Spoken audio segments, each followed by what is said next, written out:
Chapter 80, 100,000 reward to find Wu Feng. Zhao Shitian inquired once more, and what of Yi Xiaozhu? Wu Feng responded calmly, she is under my protection. Very well, Zhao Shitian nodded, his frustration barely contained. For the past 6 months, he had persistently dispatched individuals to harass the Bamboo Grove bar. His restraint was strategic, awaiting Yi Xiaozhu's voluntary surrender. At that point, Zhao Shitian could effortlessly seize the bar, claim the alluring proprietress, and revel in both wealth and beauty. However, he had not anticipated the emergence of an audacious young upstart. One who not only assaulted his comrades and usurped the Bamboo Grove bar but also absconded with his woman. Wu Feng, you are quite audacious. Zhao Shitian gritted his teeth, his tone venomous. Even Lao Ba couldn't contain himself, you dare to enter our domain with just 4 men? Wu Feng chuckled, this is a tavern, is there an issue with me coming here for a drink? Zhao Shitian sneered, are you out of your mind? I could have easily had you killed, yet you dare to come for a drink?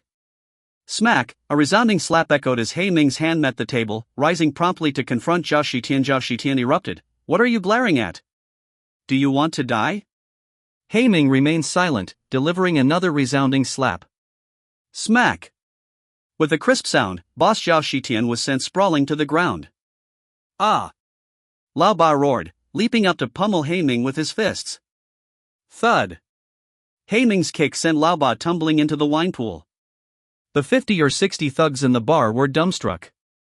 On the ground, Zhao Shitian struggled to rise, clutching his lower back and shouting, kill him! Only then did the lackeys snap out of their stupor, rushing towards He Ming with fervor. He Ming charged into the fray, followed by his 3 companions. The quartet resembled hungry wolves among lambs, effortlessly manipulating their adversaries. One by one, their opponents fell, their tactics ruthless and unforgiving. In this, they mirrored Wu Feng's own demeanor. After all, He Ming had once been Wu Feng's protege. In every aspect of life and conduct, traces of Wu Feng's influence could be found. And those 3 companions were products of He Ming's tutelage. Despite being outnumbered, the confined space of the bar hindered the foe's combat effectiveness. He Ming and his cohorts, armed with brute strength and formidable fists, dominated the skirmish. No one could withstand more than a couple of blows from them. 5 minutes later, the 4 were covered in blood.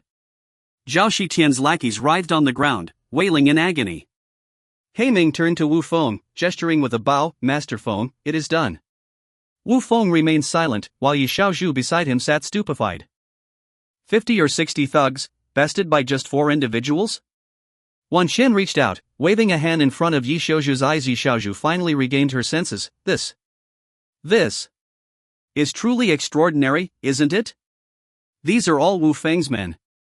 If he personally intervenes, you'll be even more astonished. Wan Chen deliberately signaled to Wu Feng, implying he should seize the opportunity. When Yi Xiaozhu turned her head to look at Wu Feng again, her eyes were already filled with admiration and longing. Just a small matter, just a small matter. Wu Feng awkwardly chuckled. He Ming turned around and directly lifted the half-dead Zhao Shitian, pressing a foot onto his head. Have mercy, hero, have mercy. It was I, Zhao, who failed to recognize Mount Tai.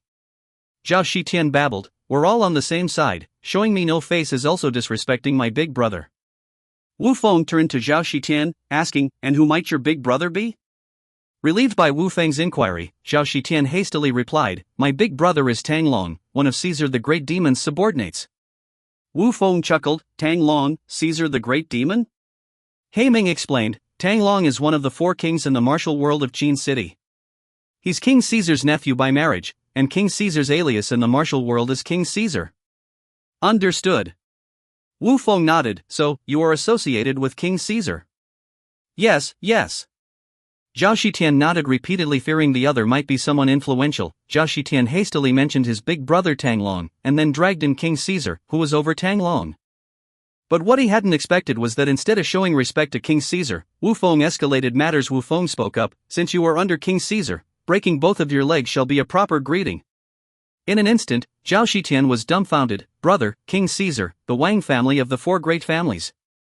Don't just look at the monk's face but also the Buddha's. Drag him out and shut his mouth. Wu Feng ordered harshly. Yes. He Ming nodded and personally dragged Zhao Shitian out of the bar. Originally, it was just a dispute between two bars. Wu Feng's presence was to let He Ming show his face and manage the place more easily in the future. However, this ignorant Zhao Shitian actually mentioned King Caesar. Who was King Caesar? A man full of treachery. He had directly or indirectly persecuted the Wan family hospital. Although to this day, Wu Feng had not met this King Caesar, the enmity between them had long been established. Ah! Have mercy. I was wrong. Outside the bar, Zhao Shitian's cries of agony echoed. Wu Feng turned his head and glanced at Lao Ba lying on the ground. Lao Ba trembled with fear, hastily pleading, "It's none of my business, I'm not with King Caesar, spare me, spare me." Wu Feng pointed to the bar counter, saying, "Go pour me a glass of the best wine you have here." "Yes, yes." Lao Ba got up and scurried to the bar, returning shortly with several bottles of wine. Wu Feng casually opened 2 bottles, poured a few glasses, tasted them, then spat them out. His expression changed. "What kind of wine is this?" Lao Ba awkwardly explained, "Master Feng, our most expensive wine is all fake. Selling fake wine brings high profits." Ha ha. Wu Feng laughed, a hint of helplessness in his laughter, then he got up and left the bar with 2 beautiful women. Once they were in the car, Yi Xiaozhu asked Wu Feng, "Boss, tonight, your goal wasn't just to fight, was it?" Wu Feng smiled, "You figured it out?" "Yeah." Yi Xiaozhu nodded, "Fighting with Zhao Shitian was just one of your goals. You also wanted to understand the operation of Shitian's bar." "Very astute." Wu Feng smiled, giving Yi Xiaozhu an approving look. Indeed, his purpose for coming this time was not only to teach Zhao Shitian a lesson but also to learn about Shitian's bar. However, the reality disappointed him. Shitian's bar was desolate inside, and even the alcohol was fake. What prospects could such a place have? Thinking of competing with the Bamboo Grove bar? It was simply wishful thinking. That night, Wu Feng drove Yi Xiaozhu home. Standing at the entrance of the building, Yi Xiaozhu bid farewell reluctantly to the two, regretting not inviting them upstairs for a drink. Perhaps then, a different story would unfold. Driving his sports car, Wu Feng raced back home. As soon as he entered, he was blocked at the door by Sister Seven. Su Xianyan said, "You brat, you finally come back. You made me furious today." Wu Feng asked, "What's the matter?" Su Xianyan raised her phone, "Someone put up 100,000 reward to find you." Chapter 81, The Challenge of Racing King Li Yi. Wu Feng looked perplexed, "Looking for me? What's going on?" Wan Qian quickly took the phone. On the fast sound video, at Racing King Li Yi posted a short clip. "Hey, brothers, I'm your Li Yi. I'm in the hospital, just had a car accident. As for the cause of my accident, it's unnecessary to mention. A Lamborghini driver disregarded fair play, causing me to crash on a bend. But it's okay, I, Li Yi, fear neither death nor daredevilry. I'm now posting this video to find that bull-headed car owner across the internet and officially challenge him. Help me out. A month after I'm discharged, we'll have a public street race at Snake Loop. Anyone who doesn't show up is a wimp. Li Yi wants to regain his dignity in broad daylight. Racing King Li Yi, never surrender." The caption of the video read, "Brothers, whoever can help me find that bull-headed car owner, I'll reward with 100,000 in cash." After watching the video, Wan Qian covered her mouth. This Li Yi is the Audi owner. It seems he has hundreds of thousands of followers on Fast Sound. But he's too arrogant. With bandages still on his head, he's still causing trouble by posting videos. He's nuts. Su Xianyan looked at the two skeptically. What's going on exactly? Does Wu Feng have any conflicts with him? Wan Qian recounted what happened when she picked up the car today to Su Xianyan. Su Xianyan shook her head, decisively saying, "This guy is just a petty person. He's challenging Wu Feng now, clearly trying to stir up controversy. No need to pay attention to this lunatic. Whether you accept the challenge or not, you'll be playing into his hands." Wan Qian returned the phone to Su Xianyan. Su Xianyan expressed a different opinion. "I don't think so. Since he can stir up hype and attract followers, Wu Feng can also use this opportunity to gain popularity. He could become a Fast Sound internet celebrity too. Despise fighting with rats." Wu Feng shook his head, showing no interest in this Li Yi. He was just a driver without any bottom line, and a loser under Wu Feng's command. Why should he compete with him again? Su Xianyan smiled, sitting on the sofa and holding Wu Feng's hand. "Little brother, are you really not considering it? In the internet era, fans and traffic are like gold and silver. As soon as Wu Feng heard this, he suddenly remembered something. Seeing Wu Feng's interest, Su Xianyan quickly persuaded, "You can also do part-time, occasionally post a short video, share your life." Wu Feng chuckled, "Sister 7, I do have an idea and I want you to help me with it." Su Xianyan patted her chest, "No problem, sister will definitely help." "That's great, I want you to do a live broadcast at my bar," Wu Feng said with a smile. Su Xianyan was stunned. "What? The bar? Aren't you aiming to become an internet celebrity?" He he.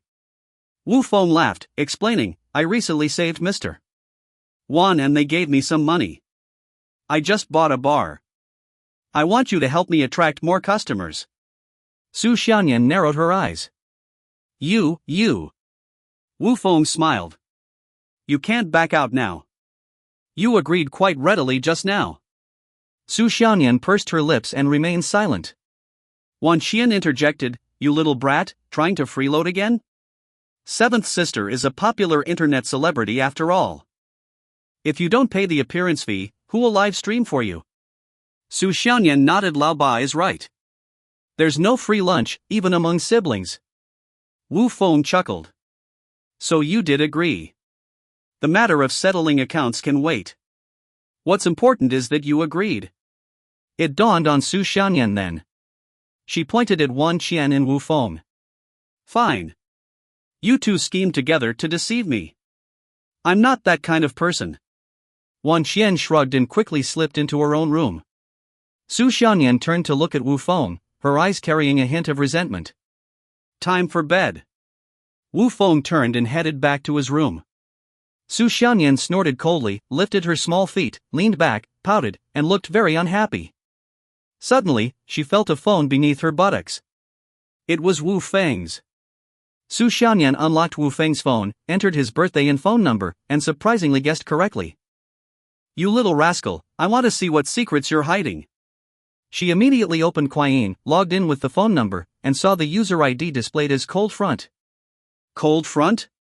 Su Xianyan furrowed her brows lightly, feeling like she had heard this name somewhere before. Suddenly, something seemed to click in her mind.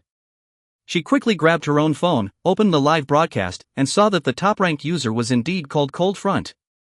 Oh my! Su Xianyan was extremely surprised. She quickly checked Wu Feng's Qian account consumption records again. As it turned out, when she competed with Xiaodao before, those tips were indeed from Wu Feng. "You sneaky Wu Feng, you hid it from me so well." Su Xianyan became even angrier. Since winning against Xiaodao, she had always wondered who Cold Front really was. After that live broadcast, Cold Front disappeared without a trace. Su Xianyan thought she had done something wrong and offended this top-ranked brother. She never expected that this Cold Front was actually Wu Feng himself at this moment. Wu Feng pushed open the door and stuck his head out, asking, "Sister Xianyan, is my phone on the couch?" "Here it is." Su Xianyan shook the phone in her hand and said, "Come get it yourself." Without much thought, Wu Feng went straight to the couch to get his phone. But Su Xianyan suddenly jumped up, grabbed Wu Feng's ear with one hand, and pinched his Adam's apple with the other. Ouch! Wu Feng let out a scream.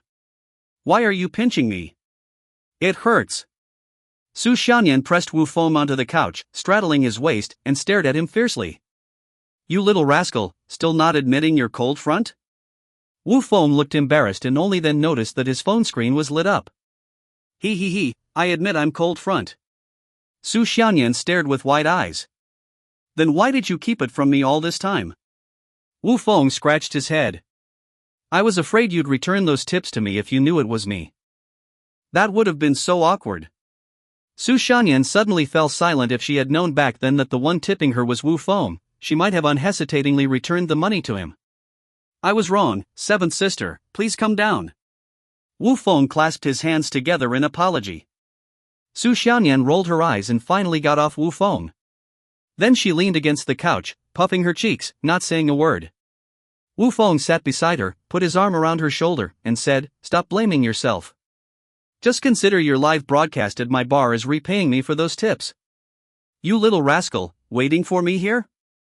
Su Xianyan turned to look at Wu Feng, reached out, and pinched him. The two siblings continued to tease each other. playing aside, teasing aside. The next night, Su Xianyan followed Wu Feng to the Bamboo Forest Bar for a live broadcast, going live on stage directly. After singing a few popular songs, they ignited the audience, and the live room was also bustling with activity. They gained countless fans, and the employees in the bar all praised the new and old boss's skills. However, Yi Xiaozhu, behind the bar, seemed melancholic, as if burdened by something. "What's wrong, beautiful bartender?" Wu Feng leaned on the bar and asked Yi Xiaozhu. Yi Xiaozhu asked, "Boss, who is this beautiful lady?" Chapter 82, Master Li visits the bar. Wu Feng continued, "She is my seventh sister, Su Xianyan, the popular internet celebrity from Kuayin." "Didn't Wan Qian tell you?" "Oh, it's her." Yi Xiaozhu suddenly smiled, a genuine expression of happiness from the heart. Wu Feng added, "Please prepare a good drink for me. I want to treat my sister later. Despite being family, it's not easy to invite her over." "No problem, leave it to me." Yi Xiaozhu quickly prepared the cocktail tools and swiftly made a fruit wine. Before long, Su Xianyan, who had finished singing, came to the bar. "Su, the internet sensation, please." Wu Feng lifted the fruit wine. "Thank you." Su Xianyan smiled as she took the glass, took a sip, and a smile appeared on her face. "Wow, this tastes amazing." Su Xianyan instinctively looked at the bartender, Yi Xiaozhu. Yi Xiaozhu smiled, "I have many flavors of fruit wine here. As long as you come, I'll prepare one for you every day." "Thank you." Su Xianyan sat on the revolving chair, slowly savoring the fruit wine, and casually asked, "Little brother, how's the bar doing today?" Wu Feng didn't answer. Instead, he looked at Yi Xiaozhu. Yi Xiaozhu smiled, "Normally, it's half full, but since you came, it's packed, and several waves of customers couldn't find seats." "That's great." Su Xianyan nodded in satisfaction, then turned to look at the live stream on her phone. The fans in the barrage were extremely enthusiastic, not only sending gifts but also many came to the venue. "Sister Xianyan, I arrived even earlier than you. I'm coming soon, we're your old fans, can we get a discount? We caught Sister Xianyan, we want group photos, autographs, and short videos, we want them all." Su Xianyan smiled, "No problem, the boss is my little brother, all your requests will be fulfilled. Today, fans in the live stream get a 50% discount on consumption, right, little brother?" After Su Xianyan finished speaking, she looked at Wu Feng with a mischievous smile. "All fans' consumption within the week will be 50% off." Wu Feng nodded. This was the first condition Su Xianyan had for her live broadcast. Another condition was that Wu Feng's Lamborghini would be lent to Su Xianyan for a week. In the following days, Su Xianyan still went on stage at the bar every night. Other anchors from the guild also came to support.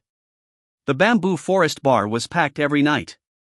Unknowingly, it had become a popular internet celebrity bar. As the owner of the bar, Wu Feng was busy until late every night, and the turnover had increased several times over. Although very tired, he was happy every night. On the other hand, Master Li, lying in the hospital, was not idle. He unexpectedly increased the bounty to 300,000. Chapter 82, Master Li pays a visit. Furthermore, he made a fierce statement, vowing not to relent until he found the owner of the Lamborghini. As the saying goes, there are no secrets in the world. Soon, someone took a photo of the Lamborghini at the entrance of the Bamboo Forest Bar. Master Li followed the clues and, that night, wearing his hospital gown, brought a group of car enthusiasts to the Bamboo Forest Bar. He shamelessly started a live stream, chatting with fans while drinking. "Master Li, is the internet celebrity singing on stage Su Xianyan? She's been driving that Lamborghini here these past few days." Master Li, holding a cigarette, found it somewhat unbelievable. The owner of the Lamborghini Aventador was actually a girl? And she's also an internet celebrity? And she sings so well? Master Li shook his head. It shouldn't be. If she's the owner, she would surely respond to me. One of his buddies scratched his head. Then, is the Lamborghini her boyfriend's? Possibly. Master Li nodded. During the interval when Su Xianyan finished singing, he quickly approached. "Sister Xianyan, hello, I'm Master Li from Kuayin." Master Li grinned, aiming the live stream camera at Su Xianyan. Su Xianyan smiled slightly. "I know you, the motorbike blogger on Kuayin." Master Li chuckled. "Ashamed to say, in front of Sister Su's popularity, I'm just a little brother." "Do you come here to drink too?" Su Xianyan asked curiously. Master Li smiled. I have something to ask you about. Is the Lamborghini parked outside yours? Su Xianyan asked curiously, what Lamborghini? Master Li chuckled. It's the Lamborghini Aventador parked at the entrance, commonly known as the Bull. Oh, that's my car. Su Xianyan nodded, her eyes flashing ha ha ha. Master Li laughed. Experience told him that Su Xianyan knew nothing about cars, and the Lamborghini Aventador could not possibly be hers. Su Xianyan looked puzzled. Why are you laughing? Master Li said, I know you're not the owner of the Bull. Please tell the owner for me that this Sunday, I'll be waiting for him at 7 Snake Mountain for a race. Su Xianyan asked, Are you sure my car is the one you're looking for? Master Li ignored Su Xianyan's words and said, Whether he comes or not, the race will still happen. I, Master Li, always keep my word. Su Xianyan fell silent. She knew this matter couldn't be concealed anymore. Sister Xianyan, if you have time, come to 7 Snake Mountain with me. I'll be waiting for you. After saying that, Master Li turned and left.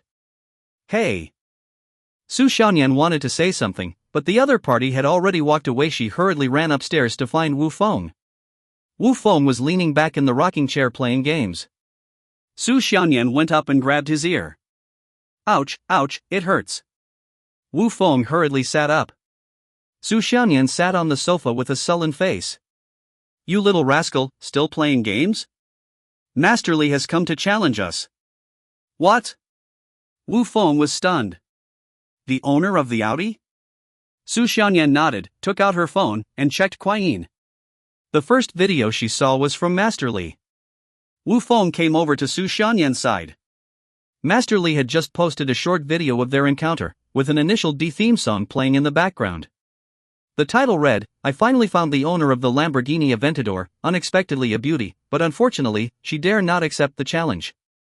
Brothers, what should I do? The fans in the comments section were harshly criticizing Su Xianyan. Wow, even though she's a girl, she shouldn't be so shameless. She looks pretty good, but she doesn't play fair while driving? Winning without honor, and still afraid of another competition?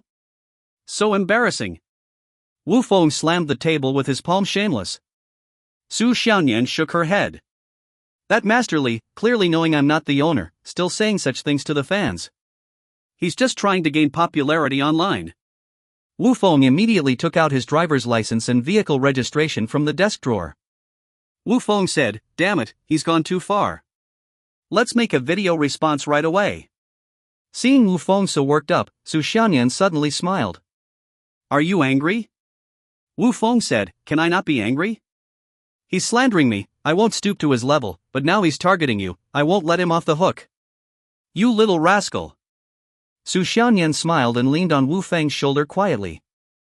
Although she had been wronged on the internet, seeing her brother defend her like this made her feel even more happiness and joy in her heart. Wu Feng pulled out the driving recorder of the Porsche, displaying both the vehicle registration and his driver's license. Then he shot a short video and immediately edited it with software. Chapter 83, Master Li bites the backlash. How's the video I made? Wu Feng asked Su Xianyan. Su Xianyan nodded in satisfaction. It's good, well-reasoned and well-supported with evidence. Once it's out, it'll basically nail Master Li. Wu Feng said, then why don't you post it quickly? Su Xianyan shook her head. No hurry. Ha? Wu Feng was puzzled. Master Li's fans are all coming to attack you. If you're not in a hurry, then I am. Su Xianyan smiled, grabbing Wu Feng's hand. Silly little brother, Master Li is leveraging his influence to pressure us. He's leveraging the power of the internet. I understand that. Wu Feng nodded.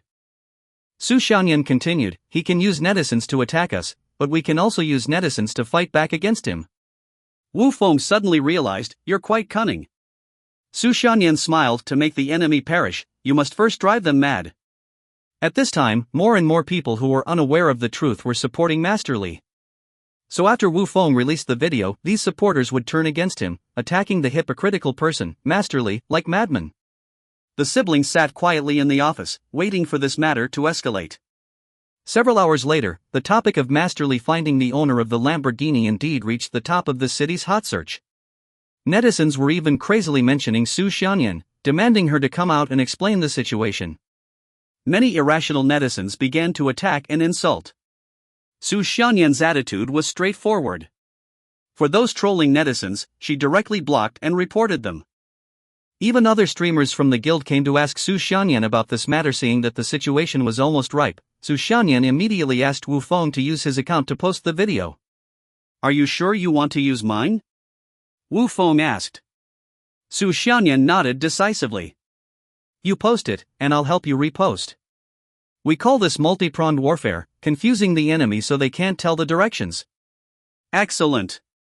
Wu Feng gave her a thumbs up and immediately posted an extended video using his own account. First, he displayed his driver's license and vehicle registration, briefly introduced himself, and then showed the footage from the car's recorder that day. "Everyone, I'm the owner of the Lamborghini Aventador you've seen online.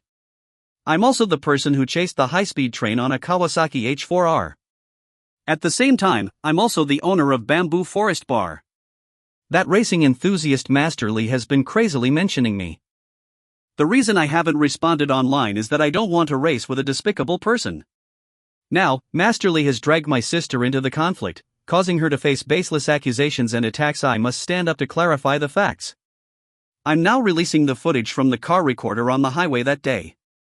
Everyone can take a look to see who is truly despicable and lacks sportsmanship. Finally, I officially respond, I have no need to compete with a vehicle that's only a subject of purchase tax, and I certainly don't want to race against a lackey of a loser in racing. That's all." After the video was posted, Su Xianyan immediately reposted it and also tagged other streamers in the guild, asking for their help to spread the word. In just half an hour, the topic of the Lamborghini owner's response surged to the top of the city's hot search list. At the same time, someone exposed a big secret. The user who once spent millions, Cold Front, was actually the owner of the Lamborghini. At this moment, netizens finally saw Master Li's true face.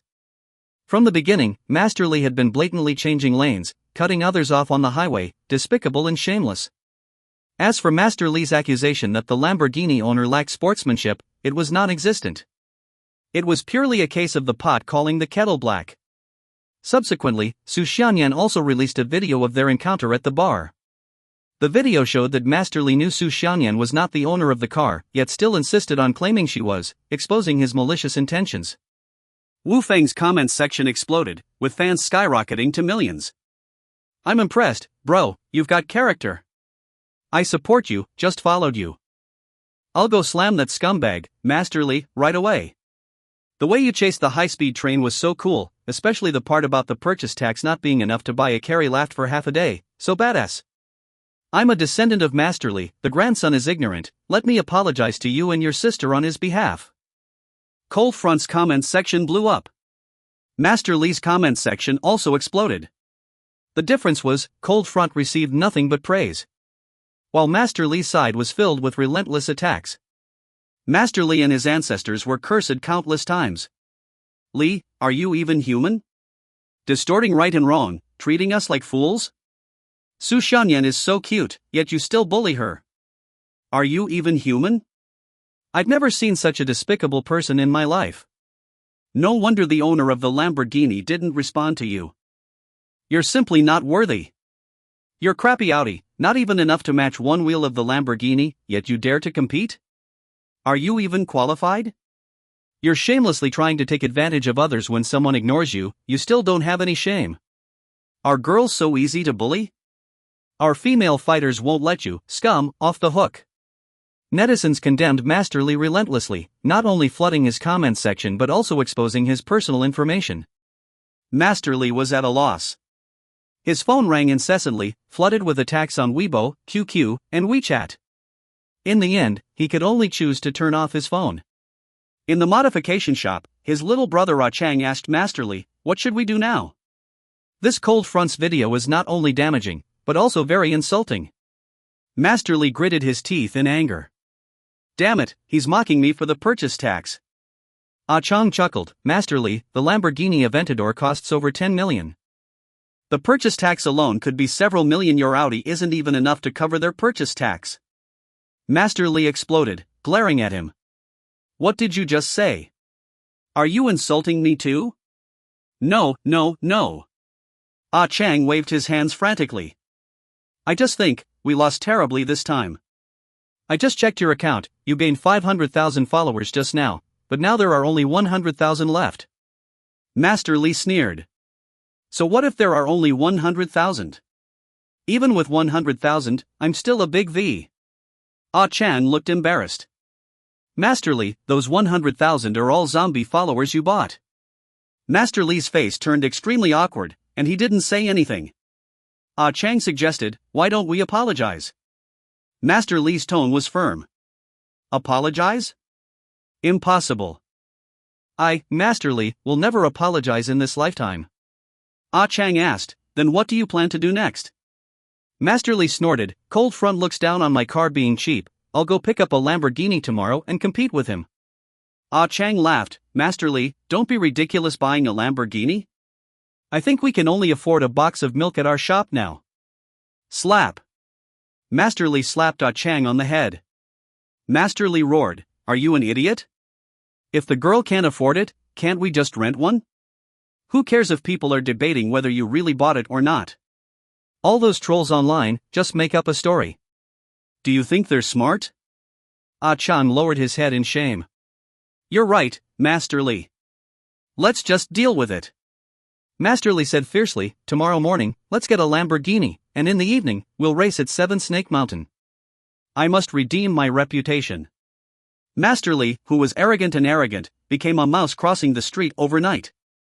Meanwhile, Wu Feng rose to fame overnight, becoming a popular internet celebrity with millions of followers with a Kawasaki H2R, a Lamborghini Aventador, and a bamboo forest bar. Cold Front was seen by netizens as someone who acted low-key but had the courage to protect his sister. Around midnight, many car bloggers from the same city came to the bamboo forest bar to apologize to Cold Front. They had been misled by Master Li and had made inappropriate comments to varying degrees. Taking advantage of this opportunity to apologize, they also made connections with Cold Front, as such generous benefactors were rare. Wu Feng didn't put on airs either, he treated every visitor as a guest, offering discounts and personally drinking with these bloggers. That night, Wu Feng truly gained both fame and fortune. When they returned home in the evening, Su Xianyan sat on the sofa and complained, stinky little brother, when I was making short videos, I didn't have the kind of traffic you do. It's terrifyingly enviable. Wu Feng shrugged helplessly. I really didn't intend to become an internet celebrity. I was forced into it. Look at you, all smug. I feel like punching you. Su Xianyan looked at Wu Feng with a mixture of love and hate. Hee, Wu Feng laughed and put his arm around Su Xianyan's shoulder. It's all thanks to my seventh sister. You're the real hero. Su Xianyan nodded with a smile. That's about right. How are you going to thank your sister? Give you a kiss. Wu Feng, emboldened by alcohol, leaned over and kissed Su Xianyan on the cheek. Yuck. Su Xianyan pushed Wu Feng away and immediately ran back to her room, her cheeks turning red with embarrassment. Usually, she was the one teasing her little brother. How come today she was the one being teased, and she felt shy? What a weird feeling. Su Xianyan shook her head, feeling a bit bewildered. Good night, seventh sister. Wu Feng shouted from outside the door. Hey, tomorrow, live stream with me. Not only will you get a free ride, but I'm also going to piggyback on your popularity. Su Xianyan shouted back from behind the door. No problem. Wu Feng laughed and returned to his room. Before going to bed, he habitually checked his social media messages. To his surprise, Black Battle had finally replied to him, with just one sentence. Boss, I found the tattoo you sent me before. Wu Feng felt embarrassed. You found it? Why didn't you tell me earlier? Unable to help himself, Wu Feng called Black Battle personally. Hey, boss, you finally remembered to call me. Black Battle on the other end of the phone sounded excited. Before Wu Feng could say anything, he heard noise on the phone, even the sound of gunfire. Ari, where are you? Black Battle said, Boss, I'm in the Middle East, just finished up on the battlefield, cleaning up the mess. You're not injured, are you? Wu Feng asked with concern. Black Battle chuckled, I'm fine, my body's strong. Did you miss me, boss? Is that why you called? I miss your dad. Wu Feng cursed jokingly, you found that tattoo, so why didn't you explain what's going on? He. Black Battle on the other end of the phone laughed foolishly. So that's what it's about. Wu Feng urged, hurry up and tell me. Black Battle said, that tattoo belongs to the Blood Hand Gate overseas. The Blood Hand Gate? Wu Feng felt like he had heard of this organization before. Black Battle continued, 2 years ago, during the Battle of Hepping Island, you casually wiped out a dark organization. It rings a bell. Wu Feng nodded. He didn't have a vivid memory of the incident, but he knew the Blood Hand Gate was an illegal criminal organization, and he had taken care of them easily. Black Battle went on, now the Blood Hand Gate has been reorganized by someone named Dinosaur. Their main activities are in Asia. As you know, the 10 Temples organization doesn't usually get involved in Asian affairs. I see, Wu Feng nodded. Black Battle nodded as well. Did the Blood Hand Gate people clash with you? If so, I'll spare no effort to rush into Asia and wipe them out. Focus on your own business. I just asked around for a friend, Wu Feng replied. In that case, count me out. I'll send the information about Dinosaur to your email, Black Battle said. Got it. Wu Feng said before hanging up the phone. He knew Black Battle's character too well. Even if it was the Blood Hand Gate or any terrifying organization, if they dared to provoke Wu Feng, Black Battle would risk his life to confront them. Wu Feng quickly opened his email and briefly looked through the information about Dinosaur. To his surprise, this matter might involve the entire Qin city, or even the entire Hebei province. Wu Feng then called Mr. Oh, hey, Mr. Oh, I found out some clues about the kidnapping of Xiao Yezi last time. Mr. Oh said, I've also gathered some information. Let's meet tomorrow at noon and discuss it together. That's what I had in mind. Wu Feng nodded with a smile. Their minds were in sync. The next morning, Wu Feng drove Seven Sisters BMW M2 to the Yanshan Mountain in Qin City. At the top of Yanshan Mountain, there was a cloud summit pavilion, nestled amidst the clouds and fog, resembling a fairyland. When Wu Feng arrived at the pavilion, Mr. Oh was playing chess with his assistant in the pavilion. Hello, Mr. Oh. Wu Feng greeted with a smile. Lost again. Mr.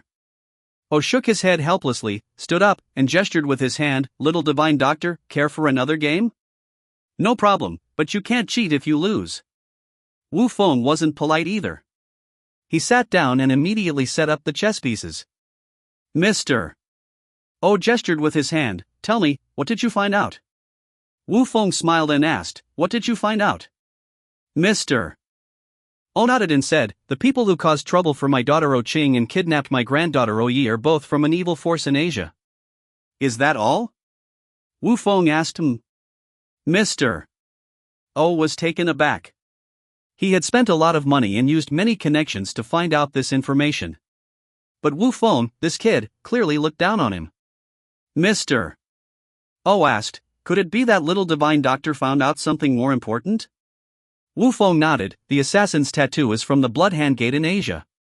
Their leader is called Dinosaur. As soon as the words fell, Mr. Oh was extremely shocked. Wu Feng stared at Mr. Oh and asked, it seems like you know Dinosaur? I don't. Mr. Oh quickly shook his head. Wu Feng pressed on, really don't know. Mr. Oh shook his head again, not familiar. Do you have a grudge against him? Wu Feng didn't beat around the bush and handed the information to Mr. Oh. For this person, you don't need any information. I know everything about Dinosaur. Mr.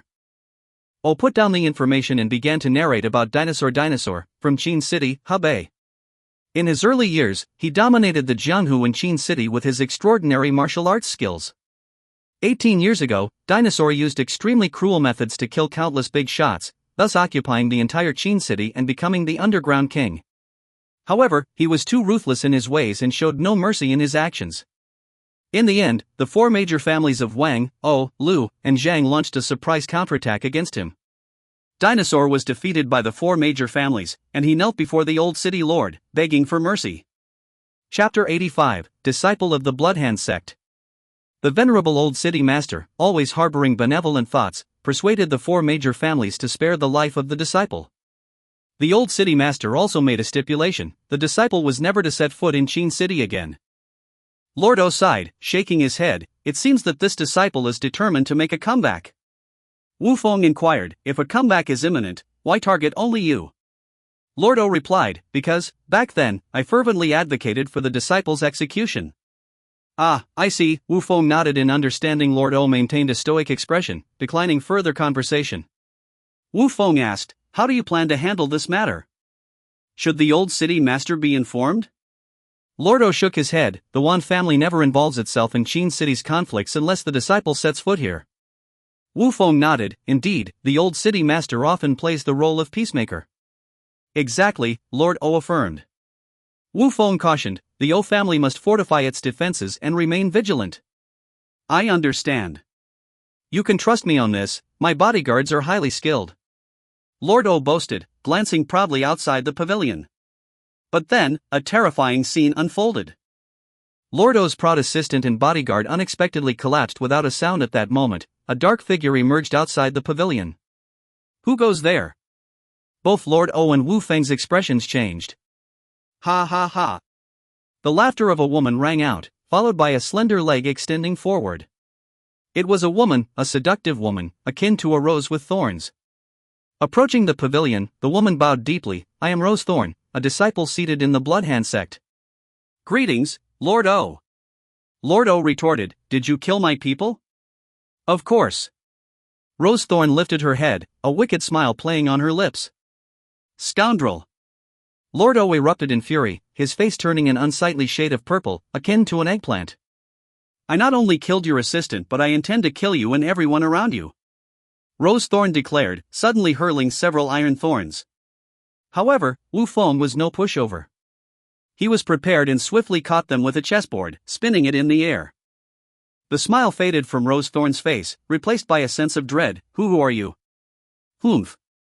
Wu Feng snorted coldly, tossing the chessboard aside. Child's play. How dare you show off your little tricks in front of me? Don't come any closer. Rose Thorn threatened viciously, immediately producing 2 more daggers in her hands and thrusting them directly at Wu Feng. The daggers were poisoned, even a mere scratch would be fatal. Rose Thorn firmly believed she could kill the man before her. But she had overestimated herself and underestimated her opponent. In an instant, as she closed in, Wu Feng swiftly and decisively snapped both of her arms, like lightning striking without warning. Crack, crack. The 2 daggers clattered to the ground as Rose Thorn let out a piercing scream. Ah. Thud. Wu Feng delivered another blow, knocking Rose Thorn to the ground.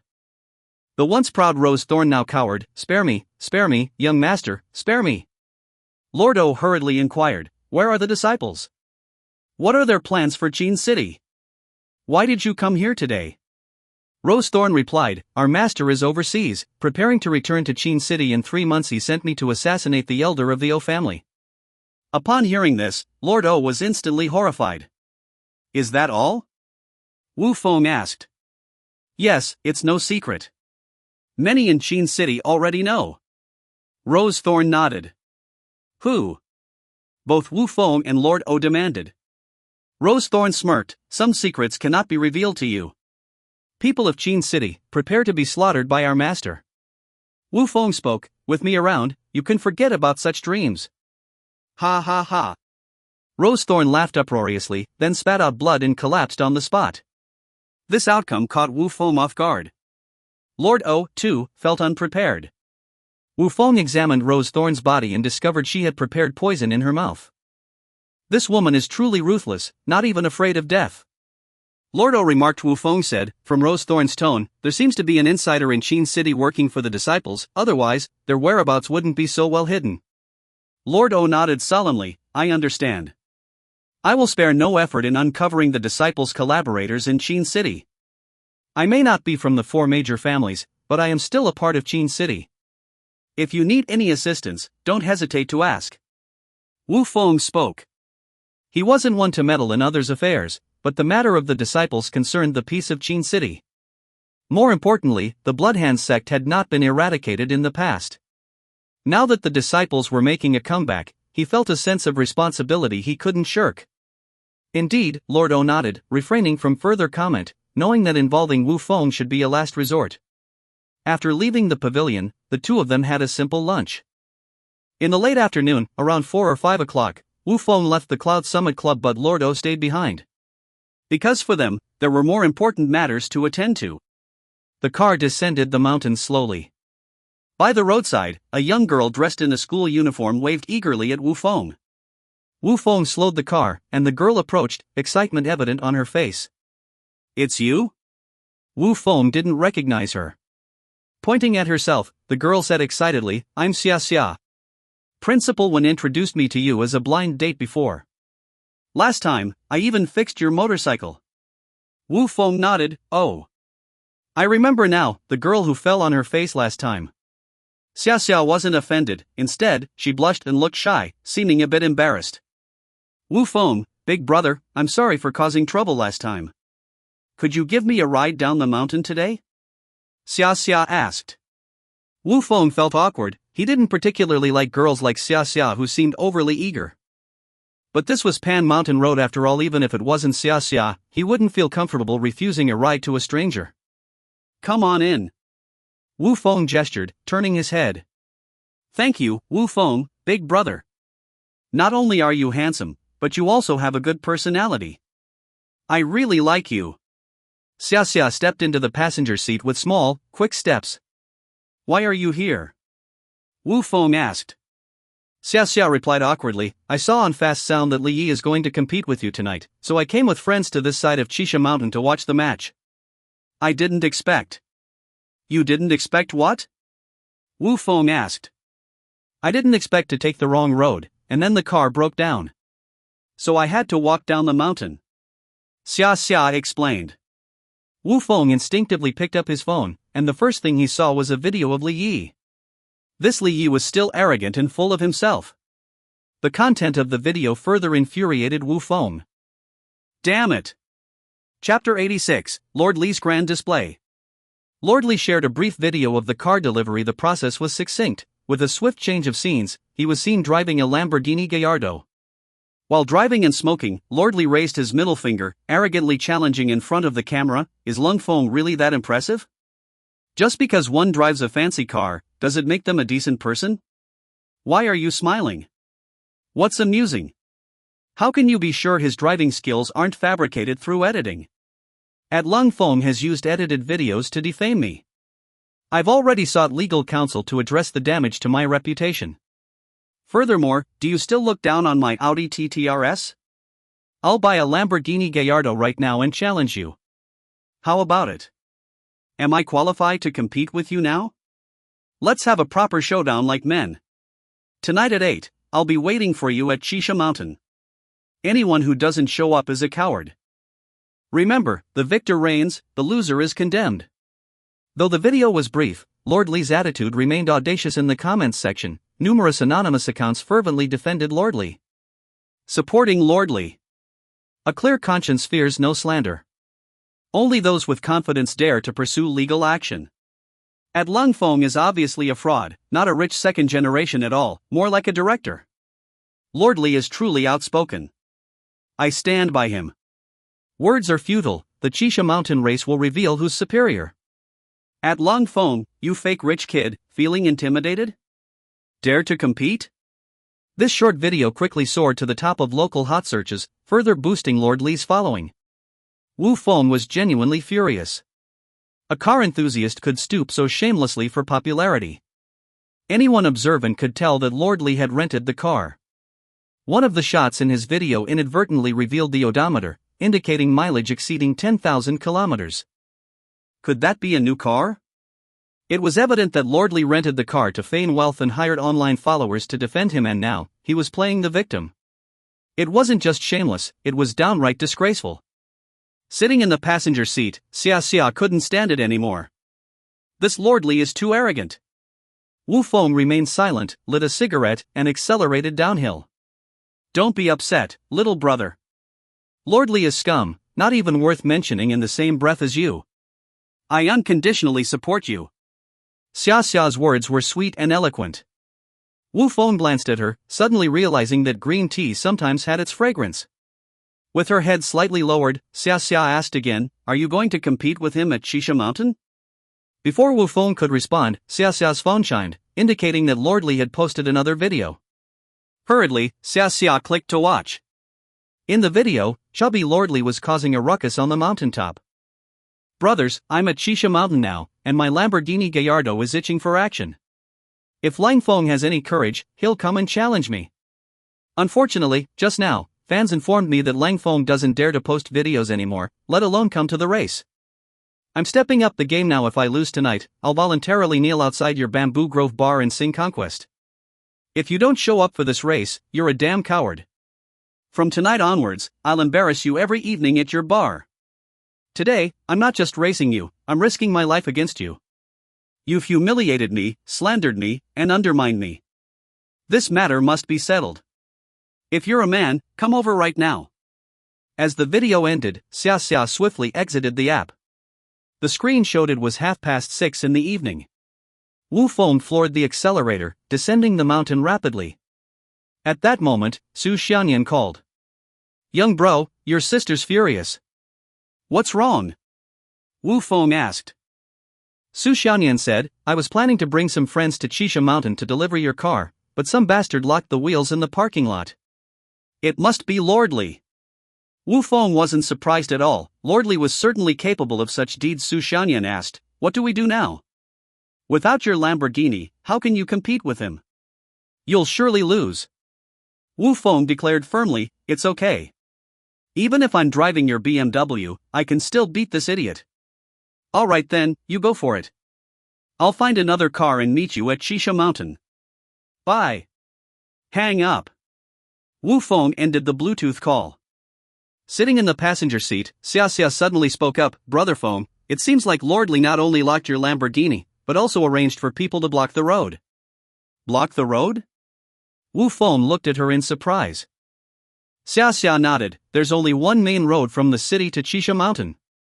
Many cars have been punctured on the road, causing a severe traffic jam. It's probably Lordly's deliberate mischief. He doesn't want you to reach Chisha Mountain, so he can unilaterally declare victory over you. Let him dream. Wu Feng exclaimed, then sharply turned the steering wheel. The BMW spun its tail in place, turning into a narrow path. Ah! The engine of the BMW roared as it sped along the narrow road. Xia's face turned pale with fear, her hands gripping the seatbelt tightly. Few people knew about this road, but Wu Feng did. Because he had been jogging with his old man every morning since childhood, and the most familiar place was near the Yinshan Mountains. Wu Feng directly handed his phone to Xia. You reply to Lordly now, tell him that Lang Feng accepts his challenge and will meet him at Chisha Mountain. Okay. Xia nodded repeatedly, replying in the comments section and messaging Lordly, but after a moment, the system prompted that Lordly had deleted his comment and blocked the user at Lang Feng. Embarrassed, Xia said, Lordly deleted the comment. Damn him. Wu Feng cursed angrily, throwing his phone aside and focusing on driving. Meanwhile, on the summit of Chisha Mountain, Lordly leaned against the hood of his Lamborghini Gallardo, smoking a cigarette and drinking Red Bull.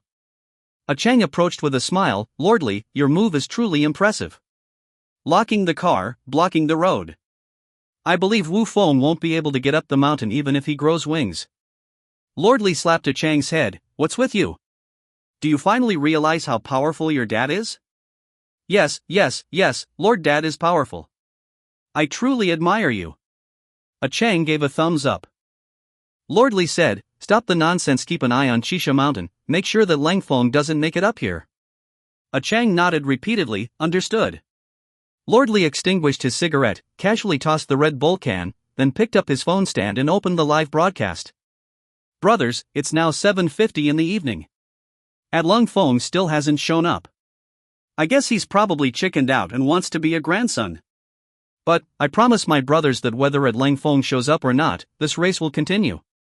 I'll have a friendly race with my brothers and record the best results, making it impossible for Lang Feng to surpass us for life.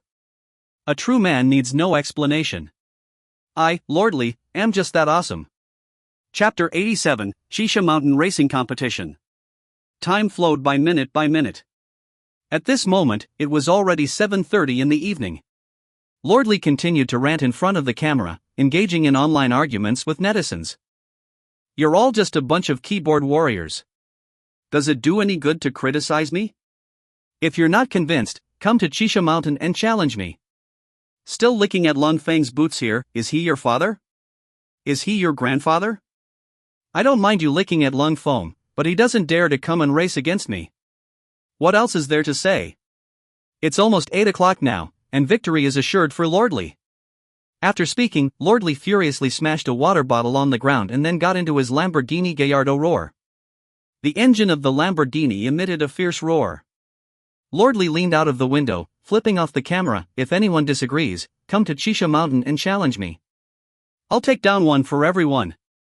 Soon, 7 cars lined up at the starting line, each equipped with a dashcam. A Chang picked up Lord Li's phone and began to explain to the audience in the live broadcast. Brothers, I'm Lord Li's assistant A Chang. The race is about to begin, and I'll be your commentator. The rules are simple, the first to reach the foot of Chisha Mountain wins the championship. But I want to remind everyone that Lord Li's Lamborghini Gallardo is positioned at the last position. Only the strongest driver has such confidence. Lord Li is such a driver. He has the ability to overtake his opponents and claim the first place. In the live broadcast room, the number of viewers had reached tens of thousands, most of whom were criticizing Lord Li. What's with all the bragging? If it weren't for the traffic jam, my Lord Feng would have been here long ago. Who doesn't know those 6 are actors hired by Lord Li? What a sham. He's definitely going to win. It's just shameless.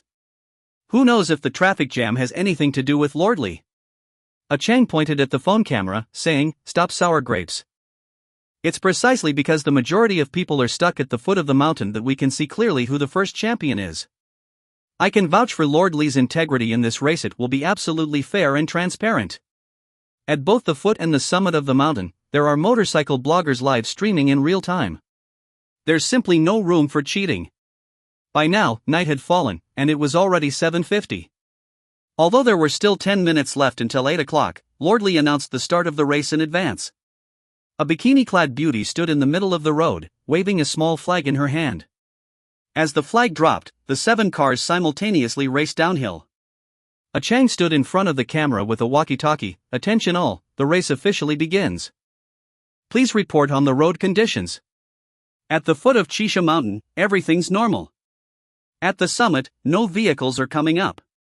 A Chang put away the walkie-talkie and addressed the audience in the live broadcast. "So, how about it? The race has begun, but Lang Feng still hasn't shown up, right?" Netizens began cursing. "It's only 10 minutes away, why wouldn't they wait for Lang Feng?" Such despicable behavior needs no explanation. Organizing your own race and awarding yourself the championship trophy, shameless. If my Lord Feng were here today, you wouldn't be so arrogant. Forget it, what a worthless competition, I'm not watching anymore. Just then, a sound came from a Chang's walkie-talkie. "Emergency, emergency." A Chang grabbed the walkie-talkie. "What's going on? Speak quickly." A car has emerged from the side road and is now heading down the mountain. The atmosphere in the live broadcast instantly ignited. Damn, it must be my Lord Feng. Lang Feng is here, definitely Lang Feng. Lord Feng is amazing, we're waiting for you to win at the foot of the mountain. A Chang's face turned awkward as he hurriedly asked, "What kind of car? Did you get a good look at the driver?" The response came through the walkie-talkie. "It's a BMW sports car, looks like a guy." Ha ha ha. A Chang laughed. "Brothers in the live broadcast room, I'm sorry to disappoint you, it's definitely not Lang Feng. Even if it were Lang Feng, he wouldn't have a chance to win. The race has already started for half a minute. Even if the car god came, he wouldn't catch up to Lord Li." Before he finished speaking, a red BMW flashed by a Chang like a streak of light. Whoosh! A Chang's baseball cap was blown away. A Chang was dumbfounded.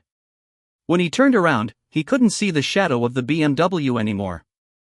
The live broadcast room erupted once again. Damn, that's awesome. This is definitely a hot-blooded brother. Whoever it is, daring to challenge Lord Li, we're behind you. I'm so excited. If it weren't for my cherry QQ being driven by my wife to a gathering, I'd go challenge that idiot Lord Li myself. A Chang didn't have time to pay attention to the netizens anymore. He quickly used the walkie-talkie to call Lord Li. "Lord Li, Lord Li, do you copy?" "Copy." Lord Li's voice came through, accompanied by the roar of the engine. A Chang stammered, "Lord Li, a BMW sports car suddenly appeared, it's damn fast." I heard, just a crappy BMW, seeing my taillights counts as his win. Aren't you careful, Lordly? This BMW is driving too fast. I'll win the race for sure, even if Jesus came. Lordly gripped the steering wheel tightly, immediately notifying the other drivers, clear the way, I'm overtaking. The 6 family sedans in front of him decelerated, making way for Lordly. Lordly effortlessly moved into the first position at the foot of Chisha Mountain. Nearly 1,000 spectators gathered to watch the race.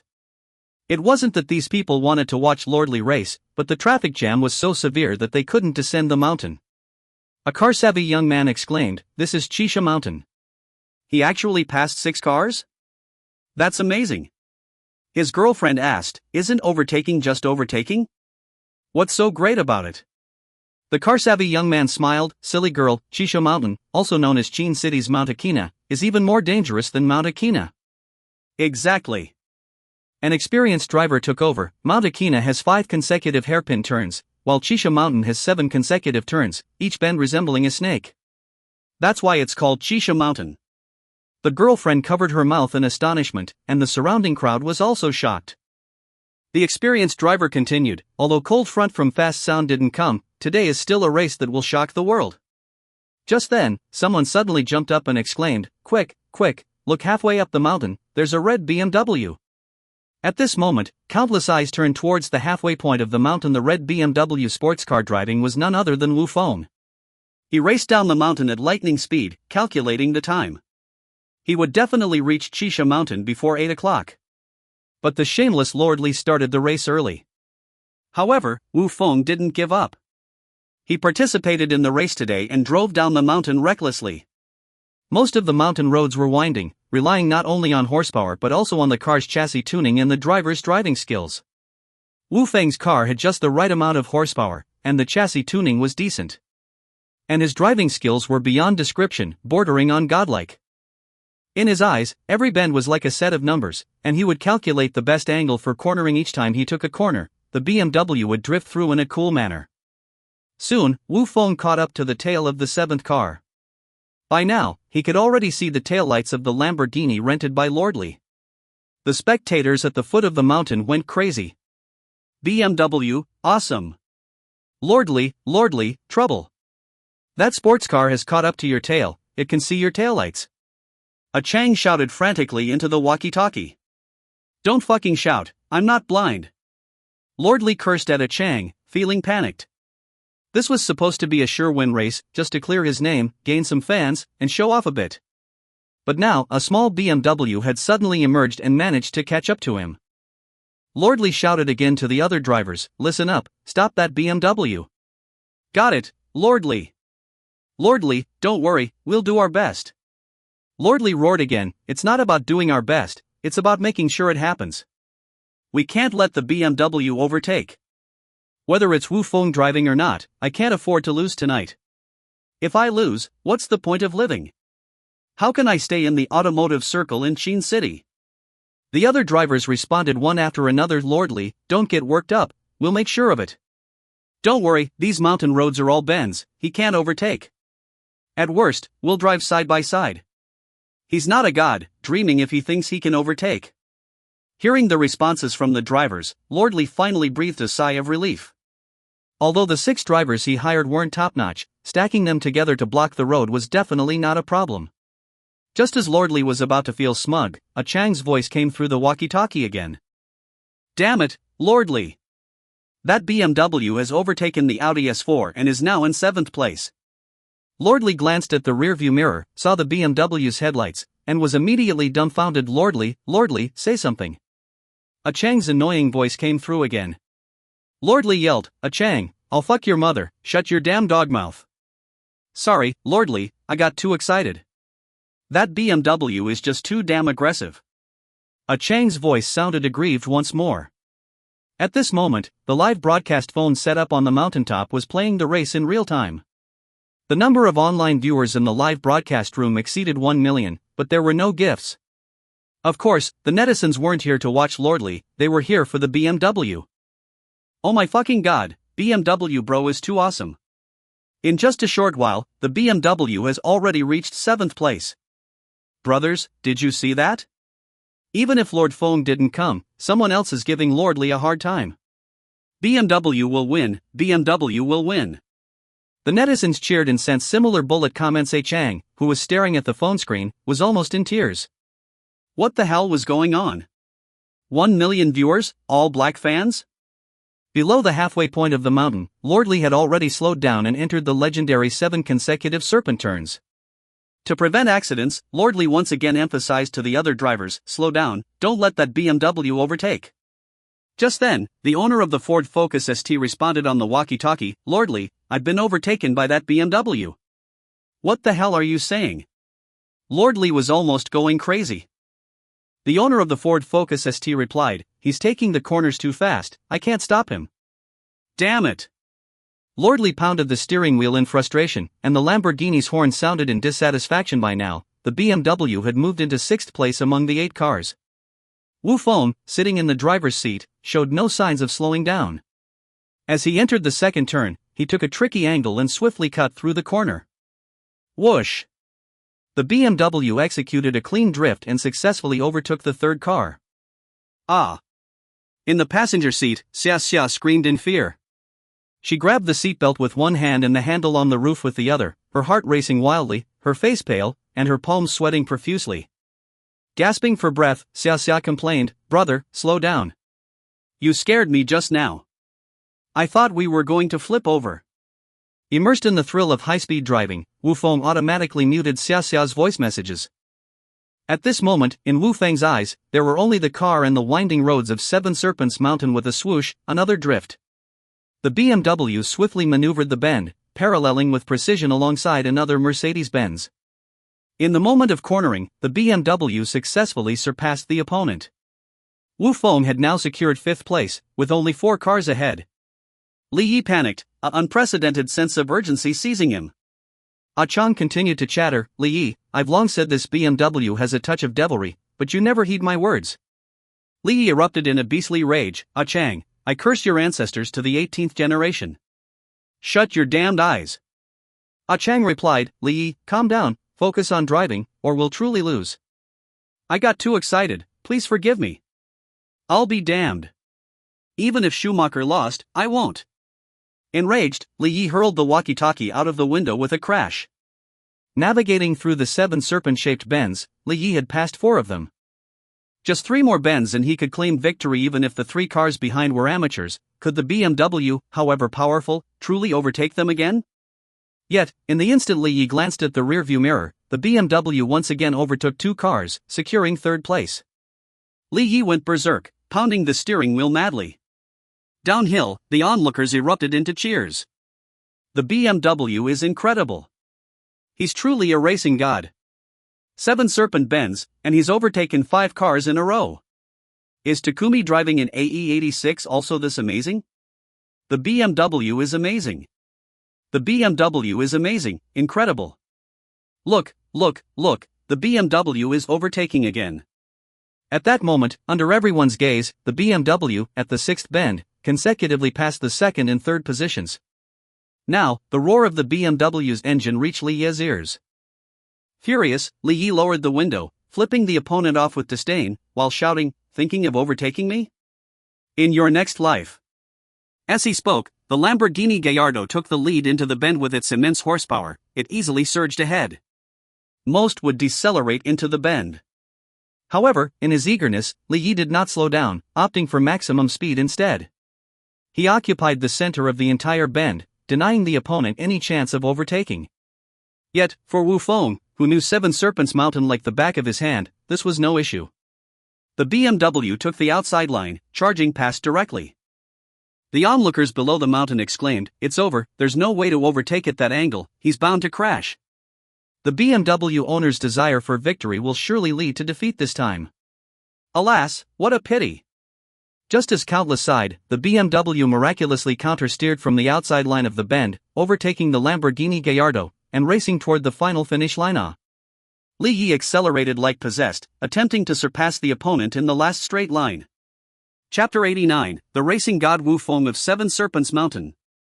The sudden acceleration after the bend caused the already unstable Lamborghini to spin in place. With a clang, the spinning Lamborghini crashed into the roadside barrier, flipping down the mountain. With a swoosh, the BMW surged past the finish line like a gust of wind. Following closely behind, the tumbling Lamborghini appeared, menacingly. The spectators around the finish line scattered in fear. With a thud, the Lamborghini rolled into the parking lot, colliding with 3 luxury cars before coming to a halt. Li, bloodied, stumbled out of the car door and fell to the ground in a sorry state. Thick white smoke billowed from the Lamborghini's rear. Defeated, Li Yi had unequivocally lost. Yet, Li Yi was unwilling to accept defeat. He pointed accusingly at the BMW, wanting to know who the driver was. Equally curious were numerous enthusiasts on Fast Sound Network. Everyone wondered who the owner of the BMW was. Why did they possess such exquisite driving skills? At this moment, the passenger door of the BMW opened. A young woman in student attire dashed to the roadside, squatting down and retching incessantly. The knowledgeable young man from earlier remarked, "This brother is too fierce, he's making the girl vomit." His girlfriend, also knowledgeable about cars, asked curiously, "Is this girl pregnant by the owner?" The knowledgeable young man glared at his girlfriend. "Are you stupid? Clearly, she's just carsick." Ha ha ha. The crowd burst into laughter at this moment. Wu Feng slowly descended from the driver's seat of the BMW, instantly becoming the center of attention. "I can't believe it's Cold Front from Fast Sound. I knew it, no one besides Cold Front could be this amazing. So impressive, Cold Front is truly the racing god. Whether driving a Lamborghini or a BMW, he can easily outshine Li Yi. I've been using a stopwatch to time it. Cold Front has broken the record for the fastest descent of 7 Serpents Mountain." The last speaker was Ding Laosher, a motorcycle blogger who loved crunching numbers. His words were highly credible. Wu Feng walked over slowly, shining like a superstar. "You, is it really you?" Li Yi looked at Wu Feng incredulously. Wu Feng raised his wristwatch. "It's exactly 8 p.m. now. Meet me at the Bamboo Forest Bar at 2 a.m. I'll be waiting for you at the bar entrance to livestream me singing Conquer on my knees." Li Yi was struck with intense chest pain, coughing up blood directly. "Remember to come early," Wu Feng said, then turned and got back into the car. With a casual demeanor, he drove the BMW away from the scene. The onlookers also drove their private cars down the mountain. Their destination was naturally the Bamboo Forest Bar. The race on 7 Serpents Mountain was just the first round. Li Yi singing Conquer on his knees at the Bamboo Forest Bar entrance was the real highlight. Thousands of spectators left 7 Serpents Mountain, leaving only a few car owners demanding compensation from Li Yi. "Will you report to the insurance or settle privately? The collision has left your vehicle in ruins, and now you must compensate us for the damages. Racing is one thing, but failing miserably and wrecking your own car, it's truly disgraceful." Indeed, Mr. Li not only flipped his rented Lamborghini but also collided with 3 luxury cars. "Why are you bothering me? I rented this car, so get lost." "Mr. Li began to throw a tantrum. Arriving late, Chang, who had been live streaming with Mr. Li's phone, finally appeared. The live stream continued, focusing the phone's camera on the disheveled Mr. Li. Laughter filled the live stream chat room. "Your pathetic state is utterly laughable, Mr. Li. You look like a stray dog. How does it feel to lose to phone? You're nothing but hot air. You fool, why didn't you crash and die earlier? Being alive is a waste of air, and being dead is a waste of land." Chang, holding the phone, asked, "Mr. Li, are you okay?" Mr. Li cursed, "Why the hell are you live streaming? Hurry up and turn it off." Quickly, Chang greeted the fans in the livestream chat and then ended the broadcast with Chang's assistance. Mr. Li got into another Honda Civic and left 7 Snake Mountain immediately. The 3 car owners were furious. They had their cars wrecked, and the culprit just walked away? They promptly called the police. In the Civic, Chang asked, "Mr. Li, shall we go to Bamboo Grove Bar to sing now?" Smack. Mr. Li slapped Chang's head. "Singing? I'd rather curse. Haven't I embarrassed myself enough today?" Chang rubbed his head and said, "But you lost. Aren't you willing to accept defeat?" Mr. Li glared. Who said I won't accept defeat? If I have someone smash up his bar, then this bet is off. Bravo, that's quite audacious. Ah Chang gave a thumbs up again. At 10 o'clock in the evening, Bamboo Grove Bar was filled with guests. Most were spectators from Seven Snake Mountain's racing scene. Now, they were drinking and eagerly awaiting Li's performance, sparking intense discussions. Wu Feng was being questioned about the details of the race by Wan Xian and Yi Xiaozhu at the bar. Is this still my brother? He's so handsome. Wan Xian looked around and smirked at Wu Feng. Yi Xiaozhu also praised, truly my boss, sharp in business and even sharper behind the wheel. Su Xianyan smiled and said, no matter how many tricks that fat guy tries, he's still not as good as my brother. Absolutely. Wu Feng raised his glass to the three beautiful women. Cheers. They all raised their glasses. At exactly 11 o'clock, an Audi TTRS arrived outside Bamboo Grove Bar. Someone rushed into the bar, yelling, Mr. Li is here. All the patrons immediately got up and rushed out of the bar. Su Xianyan pulled Wu Feng out and opened both of their Kuaishou accounts for live streaming. If he wants fame, let him have it today, she said with a grin. Ha ha. Wan Xian and Yi Xiaozhu laughed as they followed. However, Wu Feng didn't laugh because he noticed that Mr. Li's arrival seemed ominous. The Audi TTRS parked at the entrance, accompanied by 7 or 8 private cars. If Mr. Li was here to sing, why would he bring so many people? The door of the Audi TTRS opened, and Mr. Li, with bandages once again on his head, stepped out. There was no trace of weakness on his face, rather a stubborn determination. Mr. Li lit a cigarette, and Ah Chang quickly pulled out a lighter to ignite it, portraying an image of a leader. Onlookers shouted at Mr. Li. Why are you pretending to be tough? Just kneel down and sing Conquer. I've even started a live stream for you. If you want fame, we'll help you. Hurry up and sing. I'm waiting to go home and be with my dad's mistress. Ignoring the numerous shouts, Mr. Li walked directly to Wu Feng, arrogantly saying, Cold Wind, the host of Kuayin, I'm Qin City's racing king, Mr. Li. Now, I solemnly inform you that you're in for trouble. Wu Feng chuckled, you said you wanted to race, so I'll race with you. You said you wanted to sing, so I'll find you an audience. That's being a man, keeping your word. Mr. Li sneered, I lost, and I refuse to sing Conquer today. So what? You want a fight? Wu Feng smiled faintly, no song? Then I might just beat you to death. Ha ha. Mr. Li laughed heartily. Beat me to death? Believe it or not, I'll have someone beat you to death first.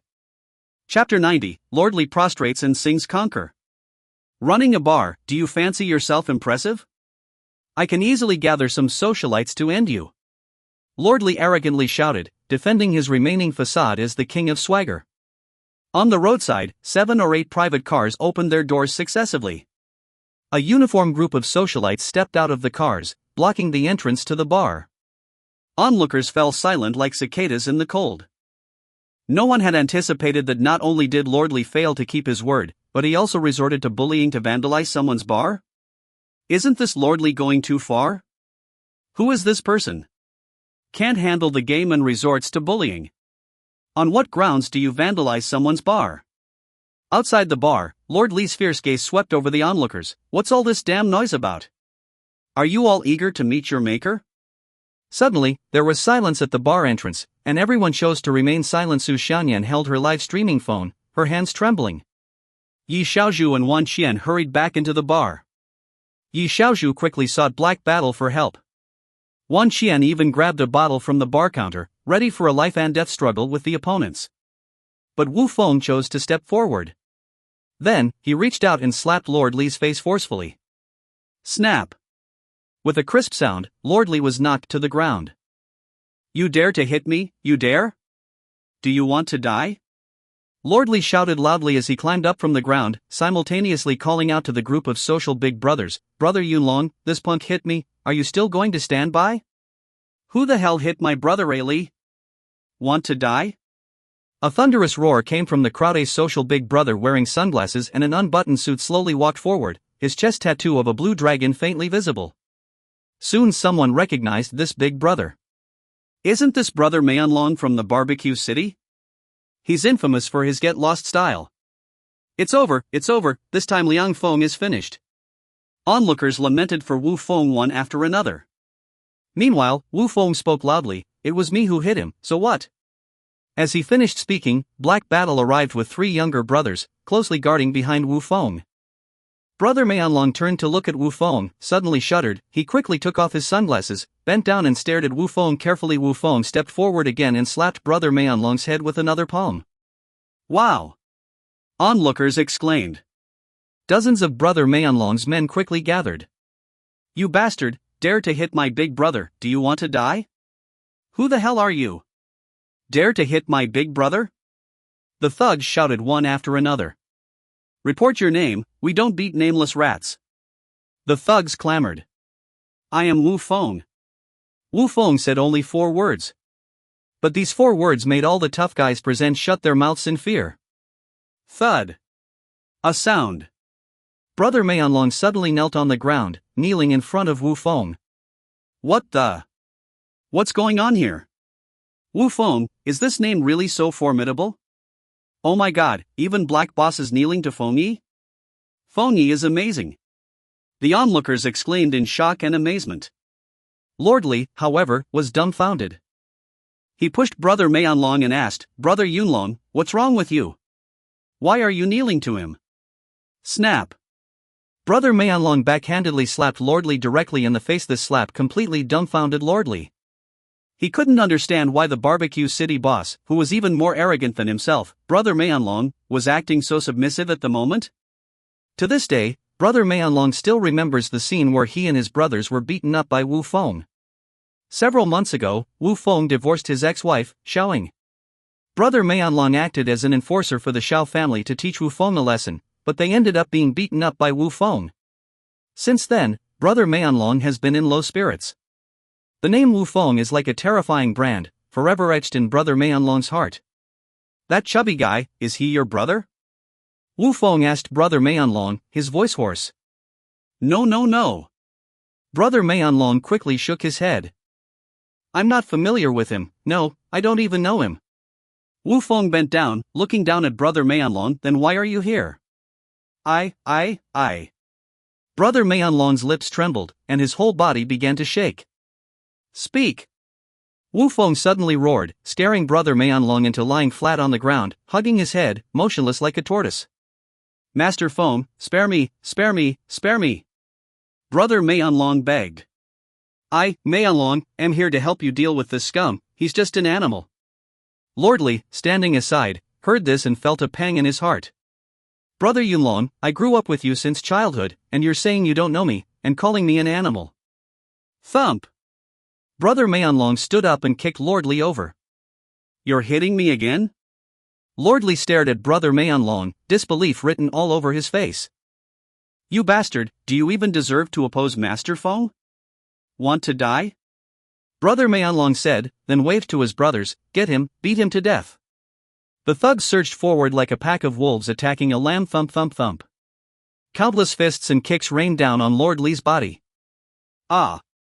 The entire bar entrance was filled with Lord Li's screams of agony. Onlookers retreated, echoing one another. "Good job, beat the scum to death." "Yes, beat him to death." "You bastard, you're not even worthy of being called a human." Countless indignant young men joined the crowd, adding to the beating of Lord Li in the chaos. On the ground, blood flowed like a river, and Lord Li passed out from shock. Only then did the crowd curse and retreat. Brother Mayanlong knelt down again. "Master Feng, this little scum provoked you." Wu Feng spoke up, questioning, "Who allowed you to beat him to death? If he dies, with so many spectators, are you going to sing for them?" "Understood." Brother Mayanlong nodded, then pulled Lord Li up from the ground and subjected him to another beating. Lord Li, who had passed out, was awakened by the beating. Brother Mayanlong shouted, "Kneel down and sing Conquer for your grandfathers." At this moment, Lord Li didn't dare to say a word. He took the microphone handed to him by someone unknown, knelt down, and sang through tears and blood. "Being conquered by you like this, cutting off all retreat." Lord Li's voice was hoarse, but he eventually finished the entire song. He knelt on the ground and pleaded, I was wrong, Master Feng, I was wrong, please spare me. Wu Feng approached Lord Li and asked, Lamborghini little bull, how did you get here? I rented it, I just wanted to show off. Lord Li burst into tears. Wu Feng asked, who had my Lamborghini big bull locked? I ordered it. Lord Li wiped away his tears. I was afraid you would come to the competition and beat me. Wu Feng asked again, who scattered nails and punctured tires at the foot of Chisha Mountain? It was me. Lord Li sobbed loudly. At this moment, everyone's gaze turned to Lord Li, spitting and cursing one after another. Shameless, are you even human? I've never seen anyone as shameless as you. Today, even if you're beaten to death, you don't deserve pity. Chapter 91, The Woman Drunk Late at Night. Mr. Li circled around, bowing apologetically to everyone. I am wrong, I am wrong, I am wrong, I apologize to everyone. You are all my elders, my ancestors. I am but a grandson, not worthy of being called a man. Mr. Li, like a dog, knelt and circled around, then faced Wu Feng once again, knocking his head, Master Feng, spare me, spare me, spare me. At this moment, Mr. Li truly believed Wu Feng's words. If you do not sing, I might just kill you. Indeed, Mr. Li had unwavering faith in these words. Wu Feng coldly snorted, lighting a cigarette, squatting down to look at the pitiful Mr. Li, fatty, I have something to say to you. Alright, alright, alright. Mr. Li nodded repeatedly. Wu Feng blew a smoke ring, calmly speaking, you can be arrogant, but you must still behave like a human being. Mr. Li hurriedly bowed in thanks, yes, yes, you are absolutely right. Thank you for sparing me, Master Feng. Ha ha ha. Wu Feng laughed. Ha ha ha. Mr. Li laughed along, thinking that the other party would surely spare him. Now Wu Feng stood up, turned, and walked into the bar, shouting, Ma Yunlong, deal with him according to our rules. Master Feng, I understand. Ma Yunlong roared, brothers, according to our rules, break his limbs. Yes. The big men simultaneously shouted, frightening Mr. Li to the point where he wet himself right there. Urine aside, rules cannot be broken. Ma Yunlong personally took action and immediately disabled Mr. Li. In the face of absolute strength, no one could stop Ma Yunlong's ambitious heart. Ma Yunlong believed that the more ruthlessly he dealt with Mr. Li, the more he would gain the favor of Master Feng. The farce caused by Mr. Li came to an end with his disablement. Ma Yunlong and his men left quietly. Meanwhile, the local fast music net users returned to the bar, celebrating this beautiful night together once again. Su Xianyan took the stage once more, stunning the audience with her rendition of Red Sun, earning countless applause. Ladies and gentlemen, tonight's expenses are covered by Brother Feng, thank you all for coming. Su Xianyan put away the microphone, bowing deeply. In the next moment, the whole room erupted in cheers. Brother Feng! Brother Feng! Brother Feng! Countless young men and women kept chanting Wu Feng's name. Leaning against the bar, Wu Feng wore a smile on his face. Yi Xiaozhu handed a carefully crafted glass of wine to Wu Feng. Boss, you're amazing. The number of customers tonight has hit a new record. Wu Feng raised his glass with a smile, all thanks to the delicious drinks crafted by Miss Yi. Yi Xiaozhu's cheeks turned slightly red. Where's that? Clearly, it's your irresistible charm, Boss Wu. Ha ha ha. Both of them laughed. Hey hey hey. Su Xianyan bounced over, Mr. Li is really trending this time, and it's a huge trend. Wu Feng quickly turned to look at the phone screen. The top trending topic on fast music was, Xin City's Racing King Mr. Li miserably defeated, kneeling at the bar entrance singing Conquest. This time, it wasn't just the top local trending topic, but the top trending topic on the entire fast music. Ha ha ha. Several people burst into laughter. Mr. Li begged for punishment and got it. Finally, he became famous on the internet in a special way. However, Mr. Li, who was currently in the hospital's emergency room, couldn't see this video anymore. But there was someone who shouldn't have seen this short video but did.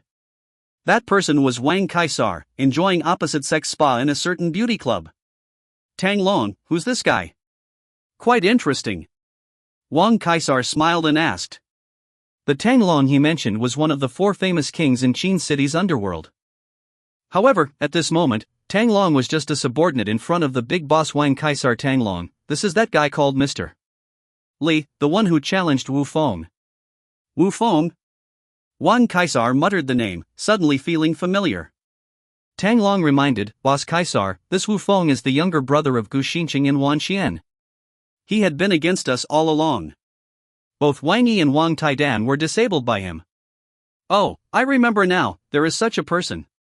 Wang Kaisar nodded. Taking the opportunity, Tang Long incited, this Wu Feng is extremely arrogant. He recently messed up a bar opened by my little brother. Wang Kaisar turned to Tang Long and asked, your little brother's bar? Tang Long hurriedly explained, that Western Heaven bar, I also have some shares in it. Of course, that's not the point. The point is that this Wu Feng always opposes you. He's too disrespectful. Very annoying. Wang Kaisar shook his head. Tang Long said, people like him are not worthy of mentioning in front of you, boss, but he's too reckless and arrogant, simply thinking no one is in his eyes. Wang Kaisar nodded, such people truly deserve to die. Tang Long quickly agreed, understood, I'll arrange it. I'll kill him, and see how arrogant he can be. Wang Kaisar changed the subject, but he saved the life of the old city lord. Regarding Wang Taidan's matter, the old city lord informed me. Tang Long's face turned awkward for a moment, he dreaded Wang Kaisar bringing up this matter. The reason why Wu Feng hadn't been dealt with was because of fear of his special relationship with the old city lord. However, if Wang Kaisar nodded, he would dare to act recklessly against Wu Feng. Wang Kaisar smiled and patted Tang Long's shoulder, Long, don't be nervous. I'll definitely give face to the old city lord, but if my brothers are bullied, I won't sit idly by. He. Tang Long immediately smiled, I knew it, Boss Kaisar always stands up for us. Wang Kaisar looked up at the ceiling, pondering for a moment, then said, we can't kill him, that's the premise, otherwise, we won't be able to explain it to the old city lord. Understood, I understand. Tang Long nodded. Wang Kaisar continued, it seems that this Wu Feng is quite capable. In that case, why don't you give him a cuckold, dampen his spirits? Ha ha ha. Tang Long burst into laughter, Boss Kaisar, your strategy is brilliant, killing his spirit. Find someone to seduce his girlfriend, I want to see him collapse. Understood, I'll do it now. Tomorrow morning, you'll witness a great show. Excited, Tang Long jumped off the massage bed, changed his clothes, and headed straight to Bamboo Forest Bar. By now, it was already 1 in the morning. The customers in the bar were gradually leaving, and Wu Feng helped the waiters clean up the tables and pick up trash from the floor. In the corner, 2 familiar girls appeared in Wu Feng's sight. They were Xia Xia, who had ridden with Wu Feng tonight, and Xia Xia's friend, Wang Yan. Wu Feng spoke, it's late, go home and rest. Brother Feng, you're so kind. Xia Xia, dressed in student attire, lowered her head.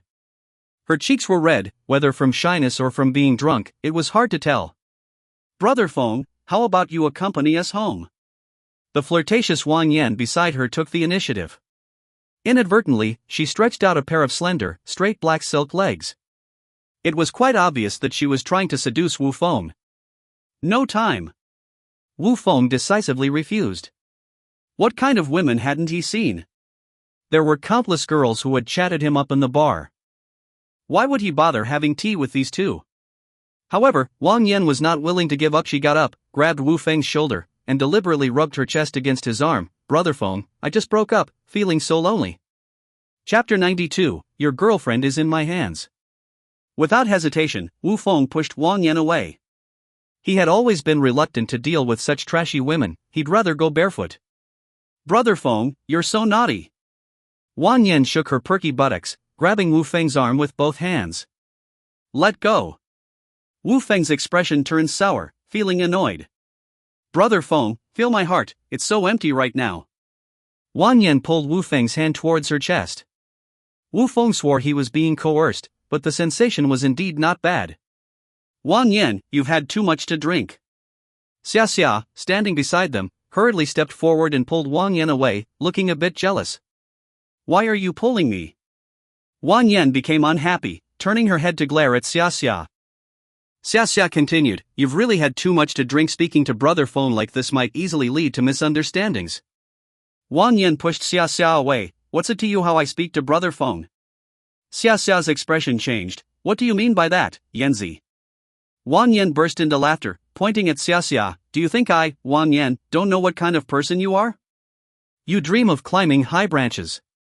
In the beginning, you looked down on Brother Feng, knowing he's from a wealthy family, then turned around to lick his boots, shameless. Xia Xia hurriedly shook her head, explaining to Wu Feng, it's not like that, Brother Feng, I'm really not that kind of person, Wu Feng had long known what kind of person Xia Xia was, he just hadn't exposed it. At this moment, he was naturally too lazy to listen to her explanation. Enough, just go home quickly. Wang Yan still leaned towards Wu Feng, whispering softly in his ear, Brother Feng, Xia Xia is just a little green tea, looking proper on the surface but quite loose in her heart. You've really had too much to drink, go home. Wu Feng waved his hand, signaling the waiter to take Wang Yan away, but Wang Yan forcefully pushed away the two waiters, grabbed Wu Feng's arm again, saying, Brother Feng, just be a good person and take us home. Xia Xia and I will definitely thank you properly. Wang Yan was crazily hinting at Wu Feng, almost saying, I'll show you my high-quality clothes if you want. Before Wu Feng could say anything, Wan Qian ran over and pushed Wang Yan away. Wan Qian stared with her big eyes, with an imposing manner, let go of your claws and stop bothering him. Who are you? I am conversing with my comrade, does it concern you? Wang Yan's demeanor was formidable, matching her prowess in verbal jousting. Wan Qian raised her shoulder coldly and hummed, with your cliched methods, do you still think you can win him over? At this moment, Yu Xiaozhu also approached, chiming in, Sister, your outdated tactic of getting drunk and having someone take you home is passé. Go wash up and get some sleep. What do you mean? Wang Yan felt a surge of anger, sensing a pressure building up. Wan Qian patted Yi Xiaozhu's buttocks, smiling, look at her figure, then look at yourself. Even such a beauty has to line up to pursue Wu Feng. Is it your turn? Do you also like Wu Feng? Wang Yan was somewhat incredulous. She had intended to pursue Wu Feng, the wealthy and handsome man. She thought even if she couldn't become his girlfriend, she could still benefit. But unexpectedly, there were so many rivals? And they had to line up? You're mistaken, it's not just the two of them, even I like Wu Feng. Su Xianyan approached, intimately grabbing Wu Feng's arm. In an instant, Wang Yan felt a 100-fold blow. Even Xia Xia beside her felt hurt. Xia Xia had always felt that she held a certain place in Wu Feng's heart. Until she saw these three women who were even prettier and had better figures than herself. Only then did she realize how insignificant she was.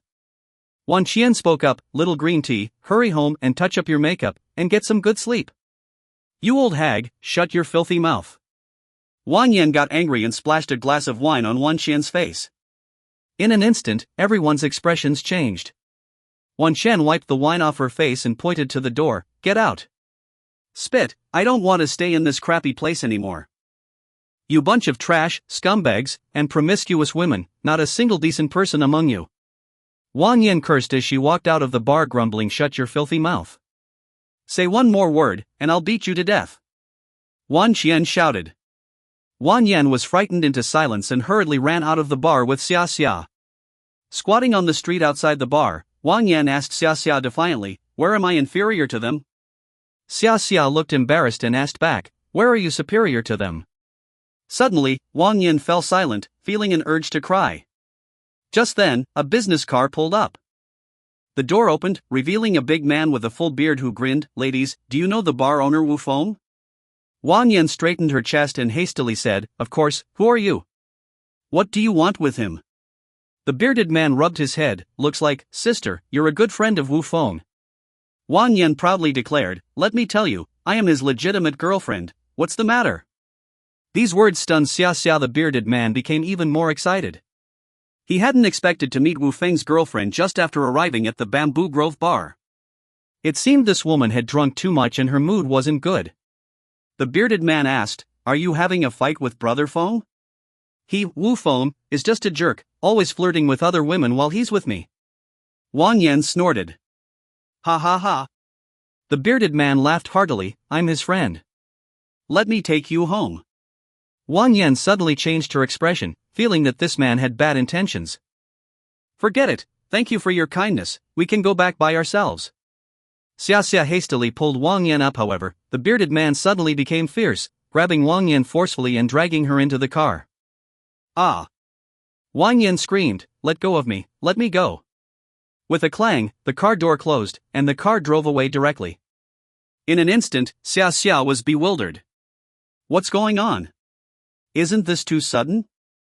But no matter what, saving people is the priority. She hurried back to the bar, where Wu Feng and 3 beautiful women were at the bar. "Feng, something's happened," Xia Xia cried. "What's wrong?" Wu Feng asked calmly. Xia Xia said, tears streaming down her face, "Wang Yan has been taken away by someone."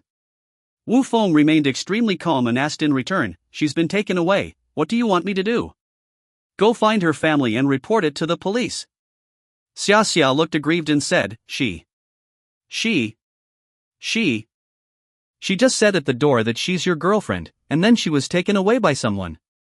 Wu Feng looked embarrassed, and even Wan Qian, Yi Xiaozhu, and Su Xiaoyan were baffled. Wan Qian asked, "She pretended to be Wu Feng's girlfriend? Is she crazy?" Yi Xiaozhu shook her head. "She was so arrogant just now, calling us promiscuous women and saying Wu Feng is a scumbag." Su Xiaoyan shook her head disdainfully, "We can't save her, she'll have to fend for herself." Wu Feng asked Xia Xia, "Do you think I would help such a person?" Xia Xia shook her head, ashamed, "I should call the police." She knew in her heart that in this situation, Wu Feng being reasonable with her was already quite good. Wang Yan brought it on herself, it made no sense to hold others responsible. Just then, Wu Feng's phone rang, an unknown number calling in. "Hello, who is this?" Wu Feng answered the call.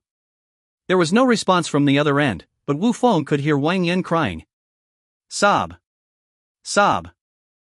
"Big brother, please let me go, I'm really not Wu Feng's girlfriend, I was just pretending." Wu Feng looked embarrassed. It seemed the situation was real. Soon, a male voice came from the other end of the phone, "Wu Feng, your girlfriend is in my hands." Chapter 93, The Sinister Nature of Wu Feng. Wu Feng spoke with utmost gravity, "My friend, I must assert emphatically that her name is Wang Yan, and she is not my paramour. Furthermore, I am unattached, and should you persist in your folly, Wang Yan's associates will notify the authorities." The other party roared, "Stop pretending. If she's not your girlfriend, how do you know her name? I warn you, should you dare to involve the authorities, we shall retaliate against her." Before Wu Feng could utter another word, Xia Xia had already dialed the emergency number. "Hello, I wish to report a kidnapping at the entrance of the Bamboo Grove bar. The assailants threatened to gang rape my friend." Wu Feng fell silent as the man on the other end of the line erupted in fury. "Damn it, he really called the police." The caller was none other than the bearded man, the brother of Tang Long, known as Hu Zi. Under the orders of his elder brother Tang Long, they had abducted Wu Feng's girlfriend for some recreational purposes among friends. Initially, they had planned to extort money from Wu Feng and enjoy some carnal pleasures. However, Wu Feng's complete disregard for their code of conduct, evidenced by his decision to involve the authorities, caught them off guard. "Brother, what do we do now?" the younger brother asked Hu Zi. Hu Zi scratched his head vigorously, visibly flustered. If they proceeded with the police involvement, the situation would escalate dramatically. Yet, releasing the captive posed its own set of challenges. How would they justify their actions to Tang Long? How could they maintain their social standing? The younger brother leaned in and whispered to him, "Brother, I have a plan." "Speak quickly," Hu Zi urged. The younger brother suggested, "Strip her naked and dump her in the street, both humiliation and physical discomfort." That sounds reasonable." Hu Zi nodded in satisfaction. Without delay, he personally tore apart Wang Yan's clothes. Upon reaching their destination, Hu Zi shoved her out of the car. Wah! Wang Yan, now stripped of all her clothing, crouched on the roadside, weeping bitterly, consumed by regret. Meanwhile, Hu Zi rushed back to report to Tang Long. Slap! Tang Long delivered a resounding slap across his face. Useless! Hu Zi scratched his head, awkwardly stating, "Brother, this Wu Feng is too cunning, he's not easy to deal with." Tang Long shook his head, "Damn it, I've never encountered such ruthlessness in all my years." Hu Zi commented, "He's truly diabolical, fearless of consequences. His actions have left me bewildered." Tang Long decided, since his girlfriend is now off limits, let's ambush him directly, or if needed, vandalize his bar. Understood. Hu Zi nodded hastily. Tang Long reminded him, be cautious, he's quite adept, difficult to catch off guard. Understood, I'll ensure this is handled properly. Hu Zi pledged confidently. Good. Tang Long nodded in approval before notifying Caesar via WeChat. That night, Wu Feng slept soundly at home, unfazed by Wang Yan's predicament. He had not given her situation a second thought. Upon waking up the next morning, Xia Xia relayed a series of messages, reassuring him that Wang Yan was unharmed, as her captors had indeed released her without harm. Xia Xia also sent a voice message, praising Wu Feng, kudos to your quick thinking, Fenggu, otherwise Wang Yan might have suffered gravely. I must apologize for wrongly attributing your goodwill earlier, it was entirely my fault. Please don't be upset. Wang Yan is also very grateful to you now, she feels deeply ashamed of her actions. When we have the chance, we'd like to invite you to dinner to make amends. Fenggu, I won't bother you anymore, goodbye. Wu Feng's face was filled with profound embarrassment. He hadn't done anything at all. How was he being thanked again and praised for his cleverness? Wu Feng quickly replied to Xia Xia on WeChat, there's no need for dinner, I'm not interested. Xia Xia replied instantly, Fenggu, you're really too kind. It's just a meal, and you're worried about us spending money. Wu Feng couldn't be bothered to respond. Did they think he was concerned about their expenses? He hadn't even considered dining with them in the first place. Buzz.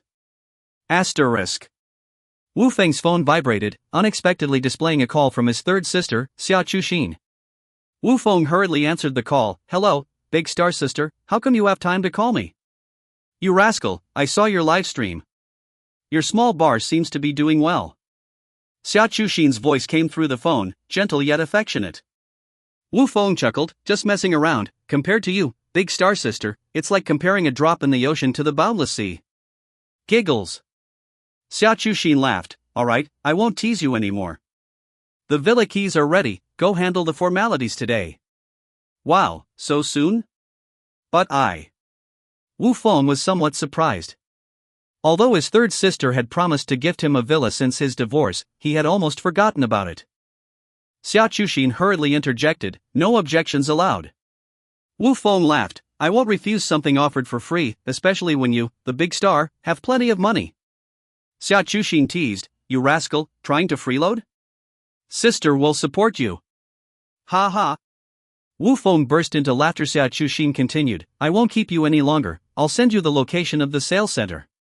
Just bring the documents over. Alright, big sis, goodbye. Wu Feng hung up the phone. What good news? Su Xiaoyan bounced over. Wu Feng smiled and said, my third sister sent the villa over. I'm going to pick up the keys later. Su Xiaoyan exclaimed, then I'll go too, perfect for a livestream. Sure. Wu Feng nodded. The siblings quickly had a simple breakfast and then rode on Wu Feng's Kawasaki H4R towards the Pro Wang Manor in Qin City's new residential area. Pro Wang Manor was touted as the most luxurious residential community in Qin City, featuring high-rise apartments, single-story units, and even villas with Western-style gardens. Today was the day for villa handovers, and the sales center was decorated extravagantly, with various activities arranged. The attendees were mostly wealthy individuals. From the moment they drove in their luxury cars, they received warm receptions from the sales center staff. While Wu Feng's motorcycle was not shabby, he was stopped at the entrance by the security guard. What are you doing here? Who allowed you to bring your bike here? The old security guard looked displeased. Wu Feng took off his helmet and explained, Sir, we're here for the keys. We bought a villa here. Alright, you're riding a motorcycle, can you afford a house? Young people nowadays, all talk. The old security guard shook his head, looking authoritative. Wu Feng felt embarrassed. He had ridden the motorcycle to avoid traffic, but now he was being discriminated against? The issue wasn't his motorcycle decent enough? Su Xiaoyan, sitting behind, took off her helmet, revealing a cute smile. Uncle, let us in, and I'll give you a bottle of mineral water to quench your thirst? The old security guard waved his hand with a smile. Alright, no need, go on and quickly. Wu Feng shook his head helplessly and rode into the sales center. After getting off the bike, Wu Feng glanced at Su Xiaoyan. What are you looking at? Su Xiaoyan pouted. Wu Feng asked, why did they let you in with just a few words? I'm pretty. Su Xianyan tilted her head, bouncing into the sales center. Wu Feng thought for a moment but couldn't find any counter-argument. He just hoped that nothing unexpected would happen at the sales center. Chapter 94, The Aloof Female Salesperson. Upon entering the sales center, the duo encountered a serpentine queue. As anticipated, these individuals were all there to collect keys. Su Xianyan led Wu Feng to the resting area. Opening her phone for a live stream, she engaged in conversation with her fans while waiting. Presently, the popularity of Kuai Yin Lungfeng was no less than that of Su Xianyan. Many tuned in not for Su Xianyan, but for Lingfeng. Naturally, Su Xianyan understood this dynamic. Hence, the title of her livestream was, Lingfeng Brother Acquires Grand Villa, Piercing the Heart. Lingfeng Brother is truly extravagant, not content with driving Lamborghinis, he's now acquiring grand villas? I'm increasingly fond of Lingfeng. Once I save enough money, I'll undergo gender reassignment surgery to marry Brother Feng. Exotic cars, beautiful women, luxurious villas. Lingfeng is truly ascending the pinnacle of life. Su Xianyan chuckled as she addressed her fans, not only do you envy him, but I do too. Brother Lingfeng's days are undoubtedly more affluent than mine. Wu Feng remained silent, casting Su Xianyan a knowing glance. Soon, others completed their procedures, and the snaking queue dissipated. Only then did Wu Feng and Su Xianyan approach the counter. May we assist you? Inquired a plump salesperson with a face marred by acne. Wu Feng spoke up, we are here to collect the keys. The plump salesperson first appeared bewildered, then cast a scrutinizing gaze upon the duo in a rather impolite manner. Somewhat embarrassed, Su Xianyan queried, Sister, why are you looking at us like that? The plump salesperson disdainfully remarked, Today is the villa handover day. The handover for single-story units is scheduled for next week. You should return then.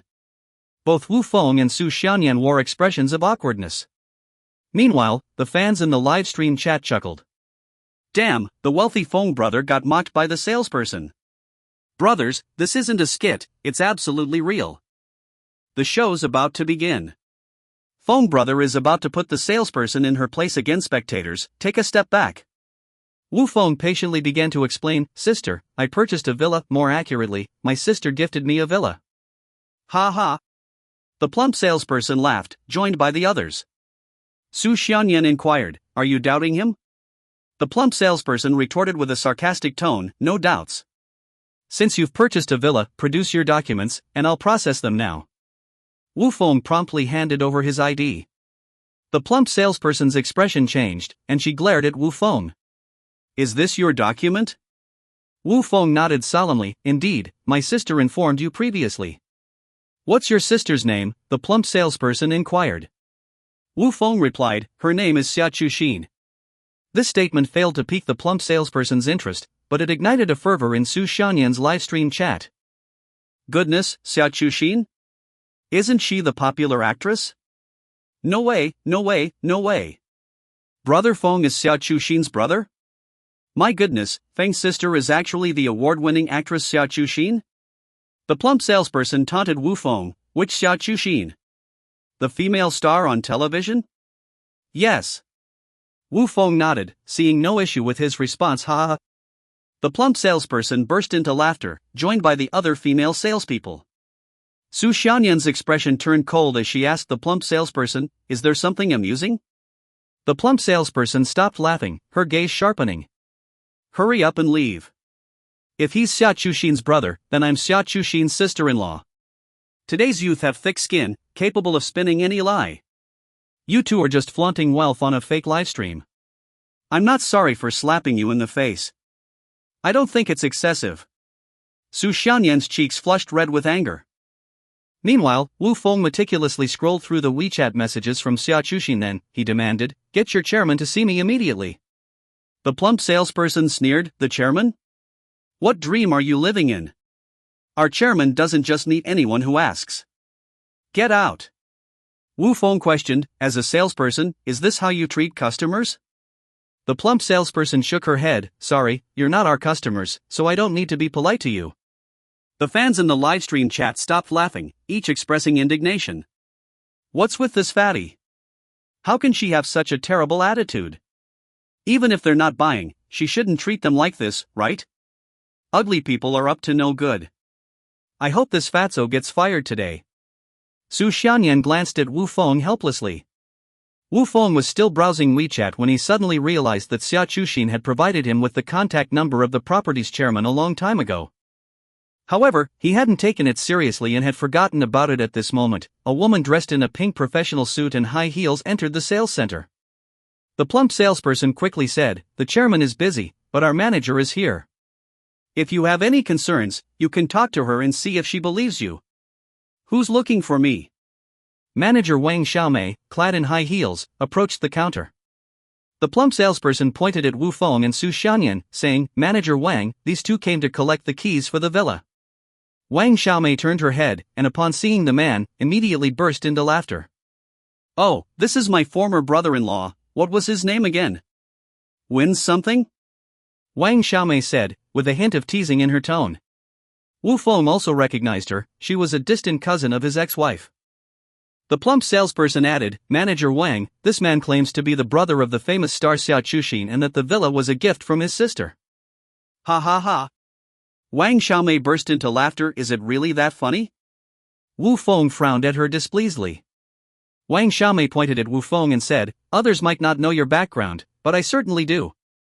You, Wu Feng, were just a superfluous son-in-law of the Xiao family, begging your wife even for pocket money.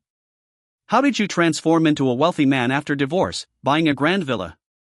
It's hilarious." Su Xianyan nodded. "I see it now. No one here believes us." "That's right." Wang Xiaomei nodded. "I advise you not to believe in Wu Feng either. He's just a useless waste." Su Xianyan exclaimed in frustration, "Poor salesmanship, even poorer managerial qualities." The plump salesperson chimed in, "A Perong villa is worth tens of millions. Can you afford it? Pretending to be Xia Chuxin's brother, if we don't call the police on you, it's already being lenient." Wang Xiaomei shouted at the door, "Exactly, stop embarrassing yourselves here and get out." "Who's Xia Chuxin's brother?"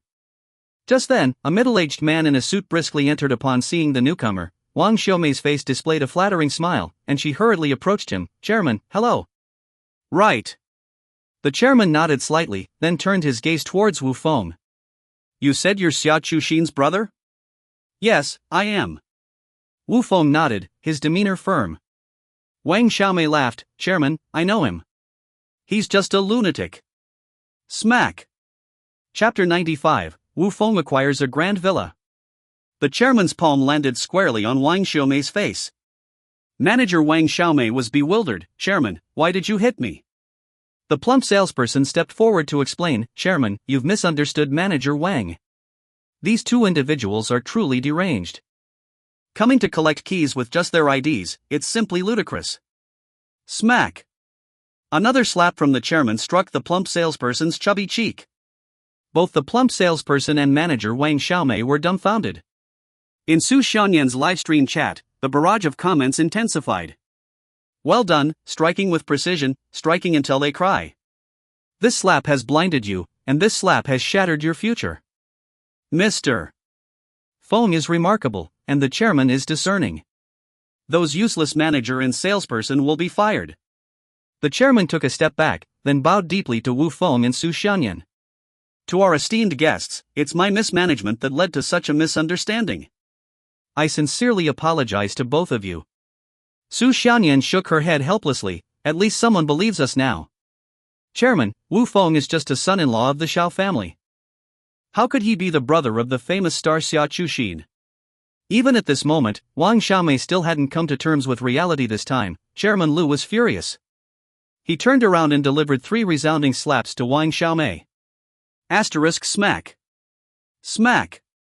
Smack, asterisk. 3 crisp sounds echoed, and Wang Xiaomei's pretty face swelled like a monkey's bottom. "Woo woo." Wang Xiaomei covered her swollen face, tears streaming down her cheeks. "You fool, mister. Wu is not Xia Chuxin's brother." "Are you?" Chairman Lu roared like thunder, his voice trembling Wang Xiaomei with fear. The plump salesperson trembled even more, beads of sweat forming on her forehead. Chairman Lu spoke politely, "Mr. Wu, I'm truly sorry. Please, if you have any requests, feel free to voice them." Wu Feng smiled faintly. "I have no requests. I just hope not to see people I dislike at my doorstep." The implication was clear, and Chairman Lu naturally understood, nodding immediately. Wang Xiaomei and that chubby female salesperson, pack up and leave. From now on, Perong Group will never employ you again. Wang Xiaomei wailed loudly, woo-woo. The plump salesperson's legs gave way, and she collapsed to the ground. Neither of them had expected to be fired. Security! Chairman Lu bellowed. The security guards rushed in from outside and ruthlessly tossed Wang Xiaomei and the plump female salesperson out of the sales center. Chairman Lu grasped Wu Feng's hand excitedly. I sincerely apologize, Mr. Wu. I myself am a loyal fan of Xia Chuxin. Being able to serve your family is my greatest honor. As Chairman Lu's words fell, he clapped his hands. All the sales staff immediately formed a line and presented a lively dance. Congratulations to Mr. Wu for acquiring the villa mansion. Chairman Lu shouted, and the female sales staff behind him echoed in unison. Even Su Xianyan's livestream fans cheered with gifts. This is the mundane life of the wealthy. I envy them so much. I don't have Mr. Feng's money, but I'll send a glow stick to share some luck. Congratulations to Mr. Feng for acquiring the grand villa. I aspire to be like you. After receiving the keys, Chairman Lu personally led Wu Feng and Su Xianyan to Villa No. 1 in Perong. Chairman Lu gestured with a bow. Please, come inside. Thank you, Chairman Lu. Wu Feng smiled and casually asked, Chairman Lu, how much did this villa No. 1 cost? Chairman Lu smiled and said, it's a considerable sum. Su Xianyan asked, what unit are you referring to? Chairman Lu replied, of course, it's in billions. Su Xianyan covered her mouth in astonishment. Chairman Lu bowed deeply. This will be your home from now on. I won't disturb you further. If you have any questions, feel free to contact me anytime, and I will respond promptly. Wu Feng nodded, then together with Su Xianyan, pushed open the door of the villa. They were greeted by a spacious garden with various precious plants planted in the courtyard. My goodness! This is too extravagant! Su Xianyan exclaimed in amazement. Indeed, only big stars have this kind of wealth. Wu Feng couldn't help but sigh. The entire villa was divided into 3 floors. The first floor had a large living room with imported European-style sofas, a fully equipped kitchen, and bathrooms.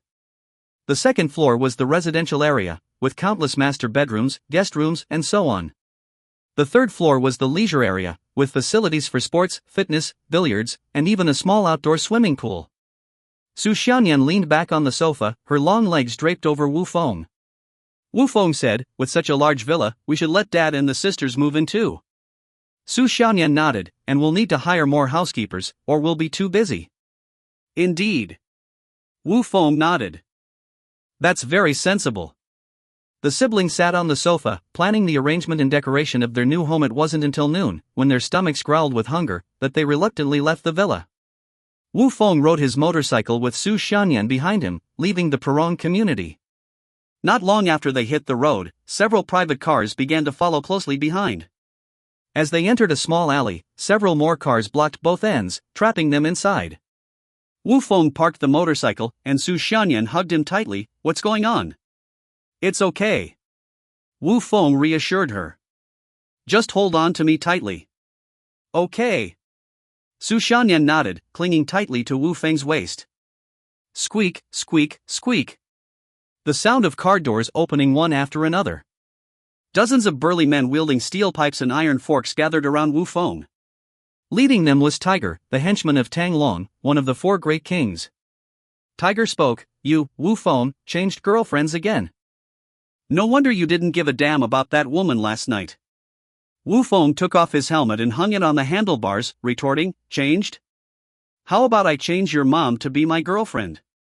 Even when you're facing death, you dare insult my mother? Tiger gritted his teeth, his face muscles trembling with anger. Wu Feng sneered, I insulted your mom? Your mom isn't even qualified to be my girlfriend, let alone you being my son. You bastard, so sharp-tongued. Tiger was so angry that his arms trembled, then he roared, brothers, kill him. Kill him. The henchmen suddenly attacked, swarming towards Wu Feng. Wu Feng, with his extensive anti-reconnaissance experience, had long detected this group of people. The reason he rode his motorcycle into the alley was because he felt it would be more convenient to deal with them here. Asterisk roar. Asterisk. The motorcycle engine roared. In the next moment, Wu Feng's motorcycle charged into the crowd, directly knocking a fat man who was charging towards him into the air. The others were frightened and retreated. Little did they know, Wu Feng then executed a brilliant maneuver, spinning the motorcycle's rear end in place and knocking another thug flying. Tiger roared, "Get him!" Asterisk roar, roar, roar. Asterisk. Wu Feng revved the engine madly, and in the next moment, the motorcycle charged like a beast towards Tiger. Chapter 96, The Motorcycle Enthusiast Wu Feng. Instinctively, Tiger knew it was time to evade. Indeed, he swiftly positioned himself against the wall. However, what he hadn't anticipated was Wu Feng's decisive maneuver, as the motorcycle's front end came crashing towards him. A resounding thud echoed as the wheel collided with Tiger's groin, or perhaps even caught him there. Tiger emitted a painful whimper, the steel pipe in his hand dropping to the ground, its impact ringing crisp through the air. Yet amidst the clang, Tiger distinctly heard the sound of something breaking. Wu Feng forcefully revved the throttle, launching Tiger airborne with a jolt. "Ouch, it hurts like hell," Tiger wailed upon hitting the ground, emitting ghostly cries of agony. Promptly, Wu Feng swiveled the motorcycle's front end, maneuvering with brazen arrogance.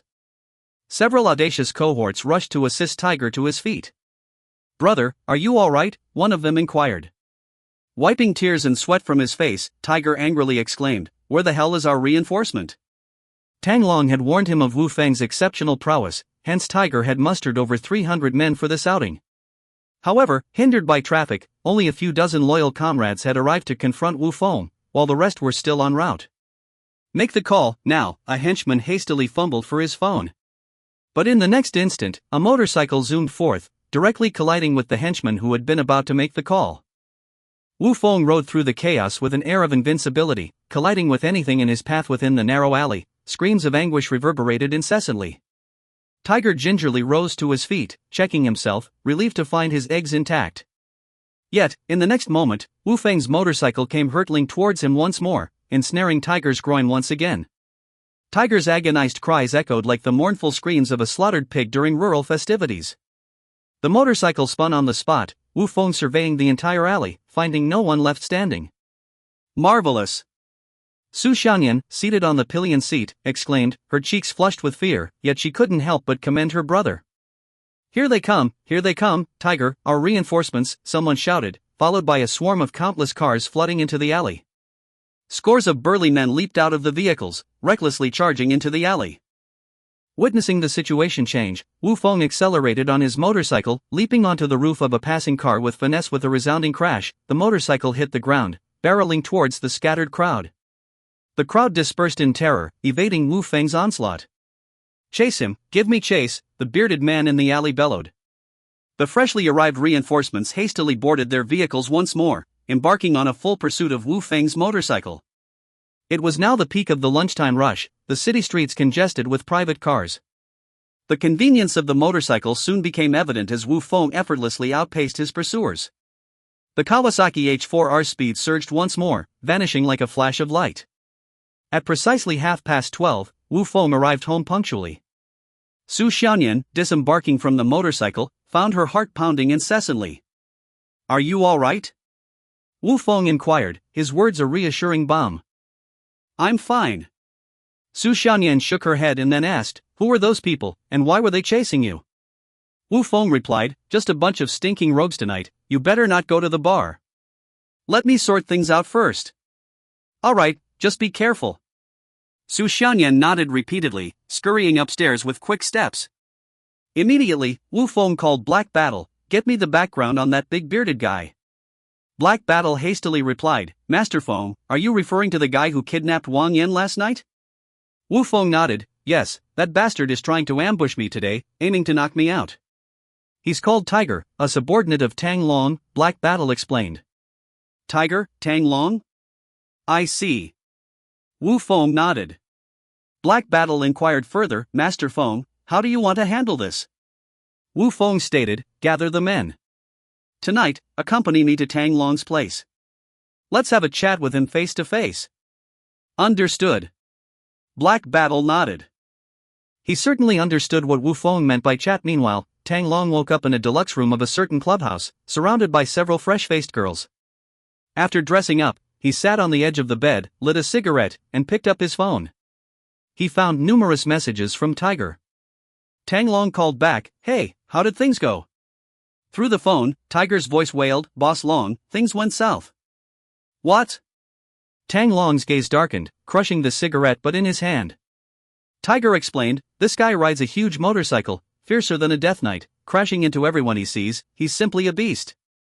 Tang Long angrily demanded, "Even if you didn't catch him, why the hell are you crying like a woman?" "Boss Long, this beast crushed my jewels. The doctor said I might become a eunuch." Tiger sobbed on the other end of the phone. Unable to bear it any longer, Tang Long hung up, then dialed Caesar's number. Tang Long put on a smiley face, "Caesar, it's me, Long." "Yeah." Caesar on the other end nodded, "Is the job done?" Tang Long lowered his head, feeling somewhat ashamed. "Caesar, the thing gets messed up." "Humph." Caesar snorted coldly, not saying anything else. Tang Long hurriedly said, "I was careless. This time, I'll personally handle it and make sure the job gets done." I trust you. Get it done properly this time, or else you're as good as dead." Caesar warned. "Understood, Caesar, you're busy. There will definitely be a surprise for you tomorrow morning. Bye-bye." Tang Long finished speaking and hung up the phone. 8 o'clock in the evening. At the Dragon King nightclub, Tang Long sat in the hall, smoking a cigar. Beside him sat his iron brother, Panther. Together with Tiger, they were the Dragon, Tiger, and Panther trio who dominated the underworld of the eastern city. The entire hall was filled with tough comrades from the underworld. Tang Long asked, "Are all the men here?" Panther nodded, "Brother Long, you've called nearly 300 brothers this time, just for one person. Is it really worth it?" Tang Long sternly questioned, "When Tiger has been crippled, do you think it's worth it?" Panther suddenly paused, then asked, "Is it that serious?" "Extremely serious." Tang Long nodded, then stood up and said, "Since all the brothers are here, let's surround the Bamboo Forest Bar tonight." In an instant, all the thugs in the hall stood up, their momentum overwhelming. Before he could finish speaking, the nightclub manager hurried over, "Boss Tang, Wu Feng is here." "What? Which Wu Feng?" Tang Long was somewhat surprised. The manager said, "The one who just disabled Tiger, that Wu Feng." "Damn!" A gasp echoed throughout the hall. No one had expected this Wu Feng to be so fierce, actually coming to their doorstep. It seemed that this Wu Feng wanted to disrupt Tang Long's business. Tang Long hurriedly asked, "How many people did they bring?" The manager replied, "Just 5. 5? Tang Long's eyebrows furrowed. Chapter 97, Negotiations at the Dragon Gate nightclub. A murmur swept through the hall. "Damn, is he crazy? Only 5 of them? This Wu Feng guy must be out of his mind." Every thug present was tough and fearless in a fight. They understood the principle well: strength in numbers was a solid strategy, whereas being outnumbered meant defeat. Panther roared, "Brother Long, you're overthinking it. This guy must be chickening out, coming to apologize and settle the matter." "Ha ha ha." Tang Long burst into laughter, suddenly feeling that Panther's words made sense. If it wasn't for coming to surrender, how could they send only 5 people? It completely defied logic. "Everyone, take a seat. It's no fun if we scare the kid away." Panther waved his hand, gesturing for everyone to calm down and have a drink. Angry big men sat down one by one, grabbing drinks. The manager went to fetch Wu Feng in no time. Wu Feng walked in alone. Clad in leather jacket and sunglasses, he carried his motorcycle helmet, while his feet were adorned with studded boots. Panther exclaimed excitedly, "Brother Long, what did I tell you?" He came in by himself, none of our brothers accompanied him. In our line of work, who goes alone to a meeting? Tang Long smacked his forehead, feeling somewhat deflated. He had thought that this Wu Feng would be a handful. But unexpectedly, the guy chickened out so quickly, catching him off guard. "Come, Wu Feng, take a seat here." Panther patted the seat beside him and gave Tang Long a meaningful look. Wu Feng walked briskly over, placing his helmet on the table and smiling. "Ha ha ha." Tang Long burst into laughter, with Panther joining in. Wu Feng asked, "Which one of you is Tang Long?" "I am," Tang Long replied with a smile. Meanwhile, Panther filled a glass with beer and pushed it towards Wu Feng. Kid, for taking down Tiger so decisively, I toast to you. Thanks for the praise. Wu Feng didn't hesitate, grabbing the glass and downing it in one gulp. Ha! Panther laughed, though his smile held a hint of menace. Ha ha ha. Wu Feng laughed as well. He wasn't laughing because he wanted to. He realized that the other side had underestimated him. Panther asked Wu Feng, Kid, do you know why our boss wants to deal with you? Wu Feng shook his head. I've been wondering about that myself. Apart from beating up Zhao Shitian, I don't have any grievances with you guys. Smack. Tang Long slammed his hand on the table. You beat up my brother, isn't that reason enough? Brother Long, don't be angry, don't be angry. Panther tried to pacify, putting on a facade of being the good guy. Tiger's balls. Tang Long's face turned menacing, glaring fiercely at Wu Feng. Panther intervened again. Brother Long, calm down. Wu Feng came with sincerity to have a good chat with us. Wu Feng nodded. That's right, I do want to have a good talk with you guys. It's best if we can understand each other.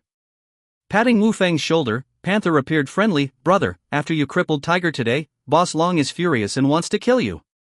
Kill me? Wu Feng flashed a smile.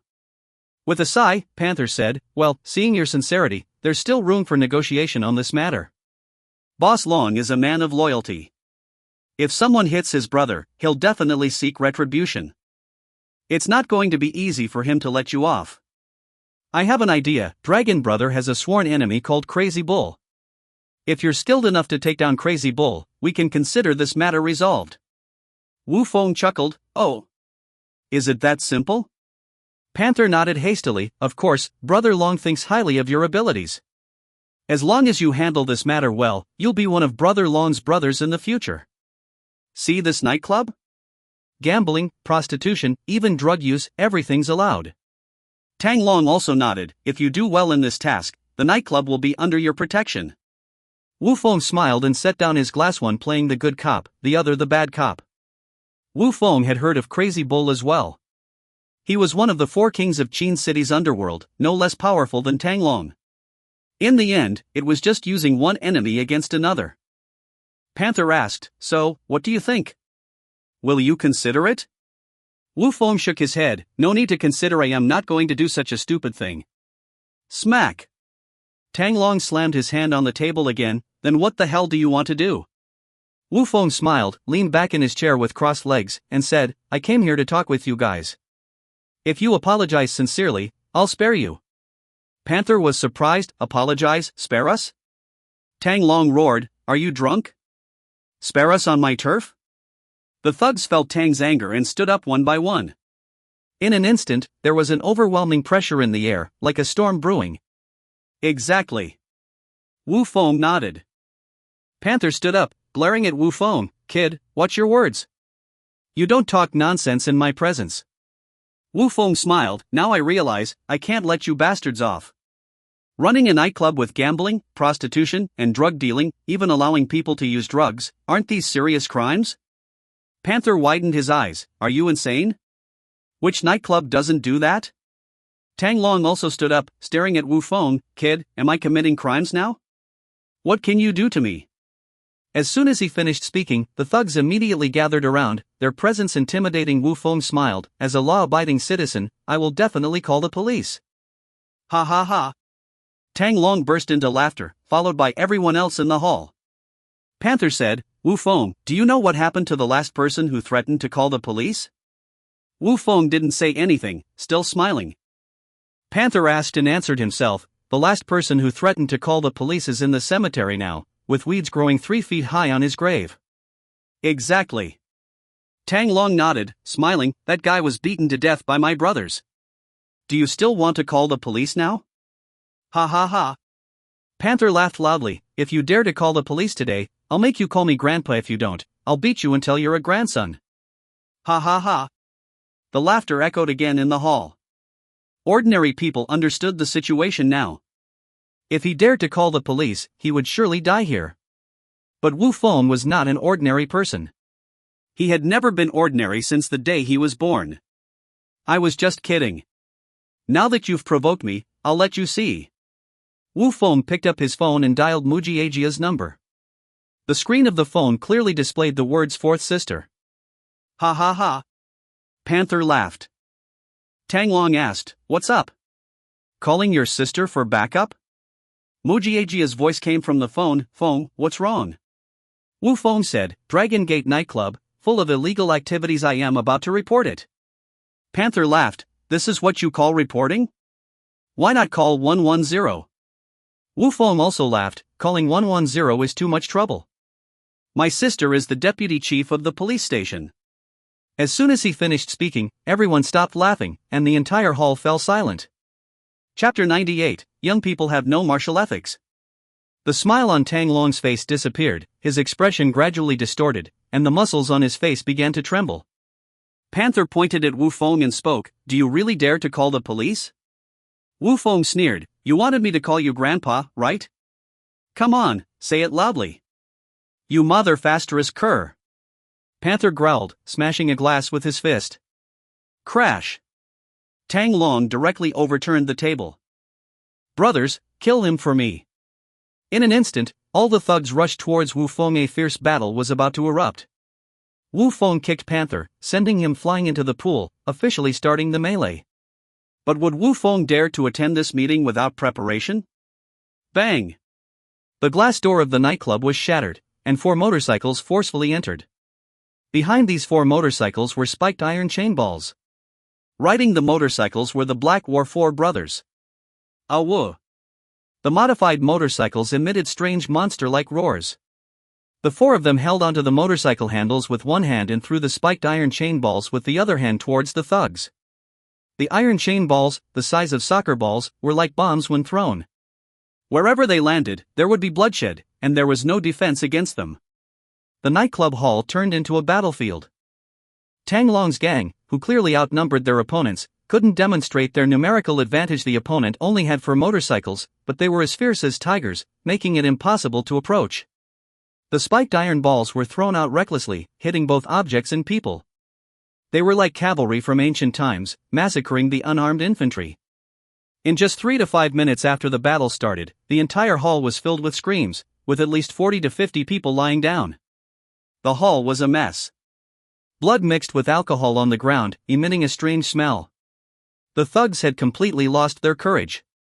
In the past, fights were always knife against knife, stick against stick. Who had ever seen someone so ruthless?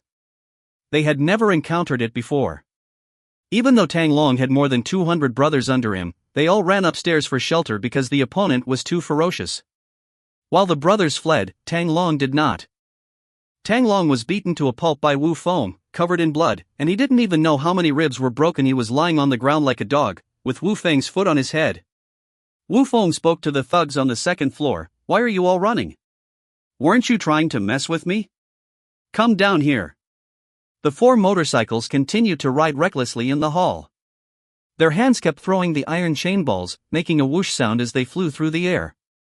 In the eyes of the thugs, this was the sound of death. Panther, whose nose was crooked, stood outside the railing on the second floor, pointing at Wu Feng and said, "Kid, have you ever seen someone as ruthless as you? You're just being a hooligan." Ha ha ha. Wu Feng burst into laughter. "A hooligan accusing me of being a hooligan? You're really a joke." As soon as he finished speaking, Wu Feng grabbed a bottle of liquor and smashed it directly on Tang Long's head. Ah! Tang Long let out a painful scream. Wu Feng jabbed the broken bottle half into Tang Long's neck, blaring at the people on the second floor, "If you're men, come down and fight, or I'll kill Tang Long." Panther hurriedly reached out to stop him. Wait, let's talk it out." Tang Long, still on the ground, also spoke, "Feng, don't act rashly. You're young and promising. If you end up killing a scoundrel like me and go to jail, it's not worth it." Wu Feng smiled and patted Tang Long's cheek. "What's wrong, Tang boss? Are you backing down now? Weren't you going to kill me?" Tang Long quickly shook his head. "Times have changed. Now that I'm at your mercy, you call the shots." Wu Feng shouted loudly, "If you don't want to fight, everyone kneel down in the hall." Tang Long looked hesitant. "Feng, this." But Wu Feng wasn't polite. He directly jabbed the broken bottle half into Tang Long's shoulder.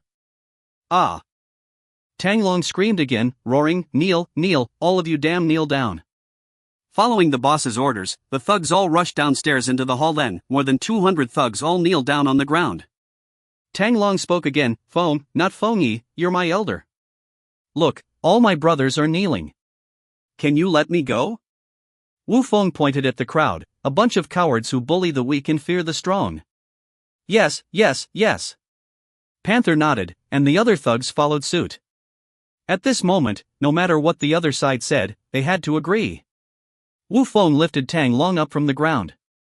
You almost killed me. I'm really impressed. Tang Long sat on a chair, his head covered in blood, shaking all over. Wu Feng pointed at Tang Long and said, Deliver my message to the people behind you.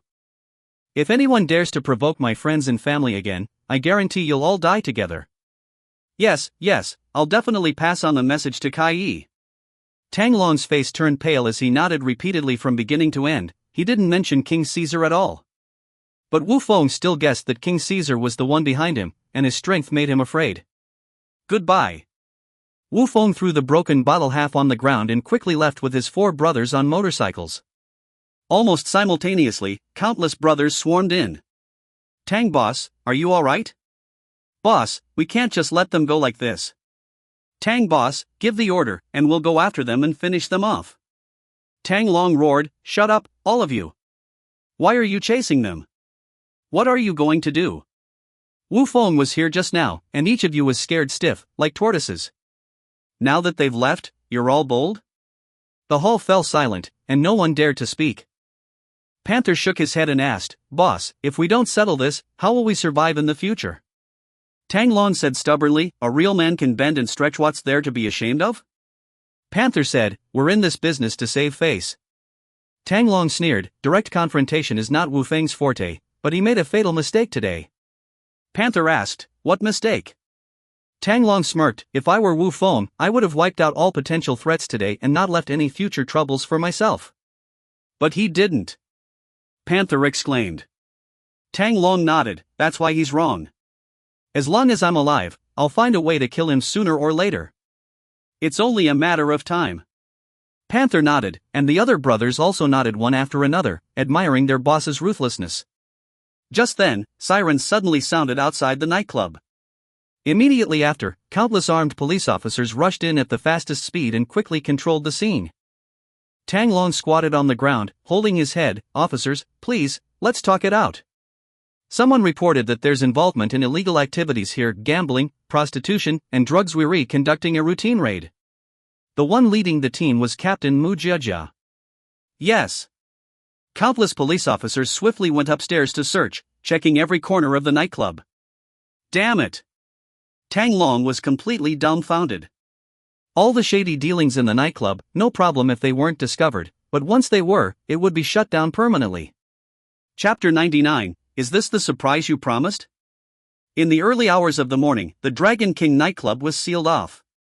Tang Long, the boss, along with all the members of the nightclub, were taken away. On the way back in the police car, the officers were extremely excited. Captain Mu, you've cracked a big case this time. That's right, the Dragon King nightclub had everything, prostitution, gambling, drugs. Tang Long probably won't see the light of day again.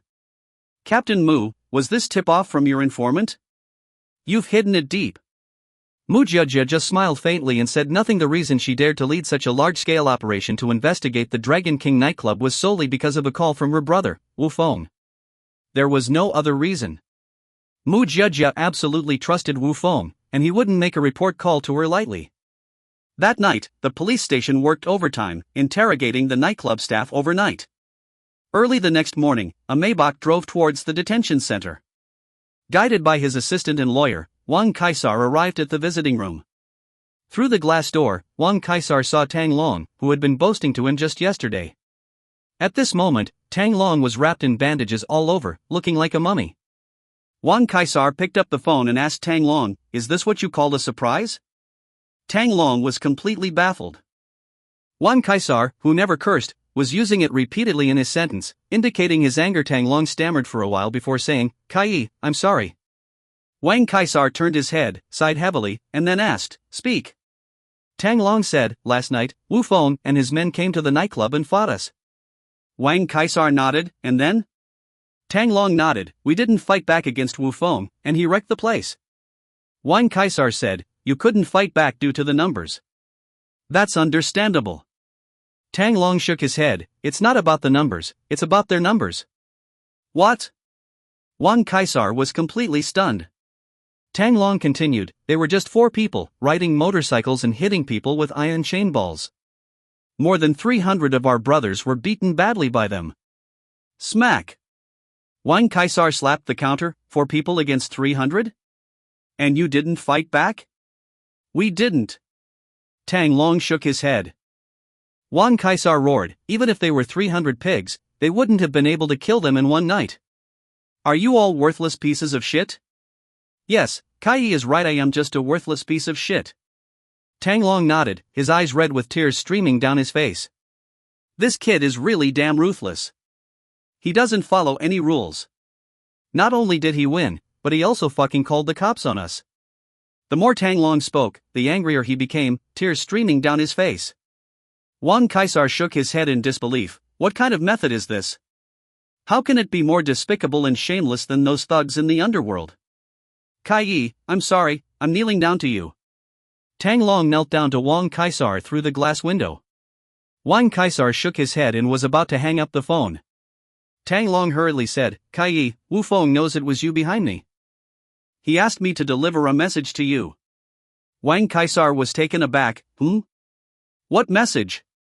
Tang Long wiped his nose. Wu Feng said, if anyone dares to provoke his friends and family again, he guarantees that we will all die. Ha ha ha. Wang Kaisar burst into laughter, then hung up the phone and left without a word. Tang Long shouted, Kai Yi. Ha ha ha.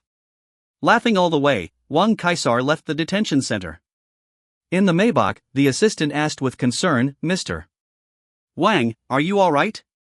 Wang Kaisar waved his hand, his face suddenly devoid of any expression, a terrifying look. The assistant was too scared to speak and kept his head down. Wang Kaisar drew a circle with his hand. Find that person. You know who I'm talking about, right? The assistant asked, is it blood? Yes. That group. Tell them to kill Wu Feng for me. Chop him up and feed him to the dogs. Wang Kaisar went crazy, kicking his assistant in the car to vent his frustration. Feed him to the dogs, chop up Wu Feng and feed him to the dogs.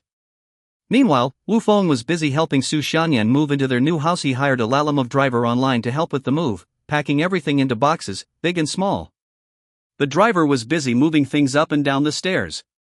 Wu Feng carried the last box of snacks downstairs and put it in the BMW, smiling, great, we can move into the new house tonight.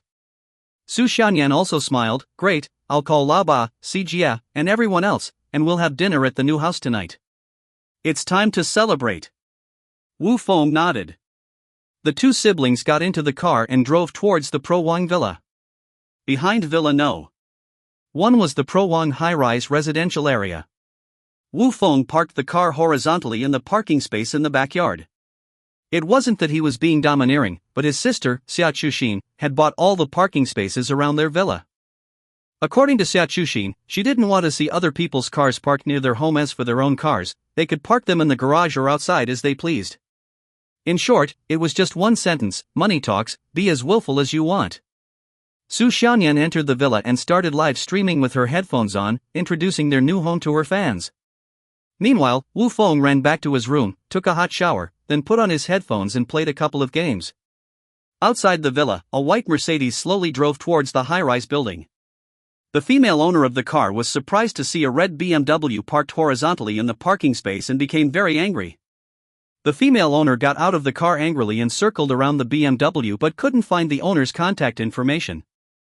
In a fit of anger, she took out her phone and started filming. Friends, come and see this car owner, it's outrageous. Occupying 3 parking spaces with a small BMW and not leaving a contact number, isn't that too arrogant? Too selfish? Too much? Since the other party has no sense of propriety, this lady will teach them a lesson today. With that, the female car owner immediately parked her Mercedes horizontally next to the BMW, blocking their way out. Now I'll leave my phone number under the windshield, waiting for them to call me. Let's see how I educate her when she does. After saying that, the female car owner got out of her car, walked towards the high-rise building, and edited a short video to post on QuickTunes. She was a beauty and makeup influencer. Her QuickTunes ID was Miss Sharp, and her fans called her Little Sharp. In the past 6 months, Little Sharp had followed a big shot in society, earning a lot of money through product endorsements. The big shot bought a high-rise apartment in Pro Wine, helping her enter high society. Little Sharp saw herself as a successful woman and often criticized loser men online. After posting the video, she quickly received responses from her fans. Most people praised and supported Little Sharp. Little Sharp did well. This is how you should deal with these bad people. What's wrong with these people? Little Sharp was pleased with the feedback, but there were also some inappropriate comments. Little Sharp, what if those 3 parking spaces were all owned by BMW owners? Aren't you just embarrassing yourself?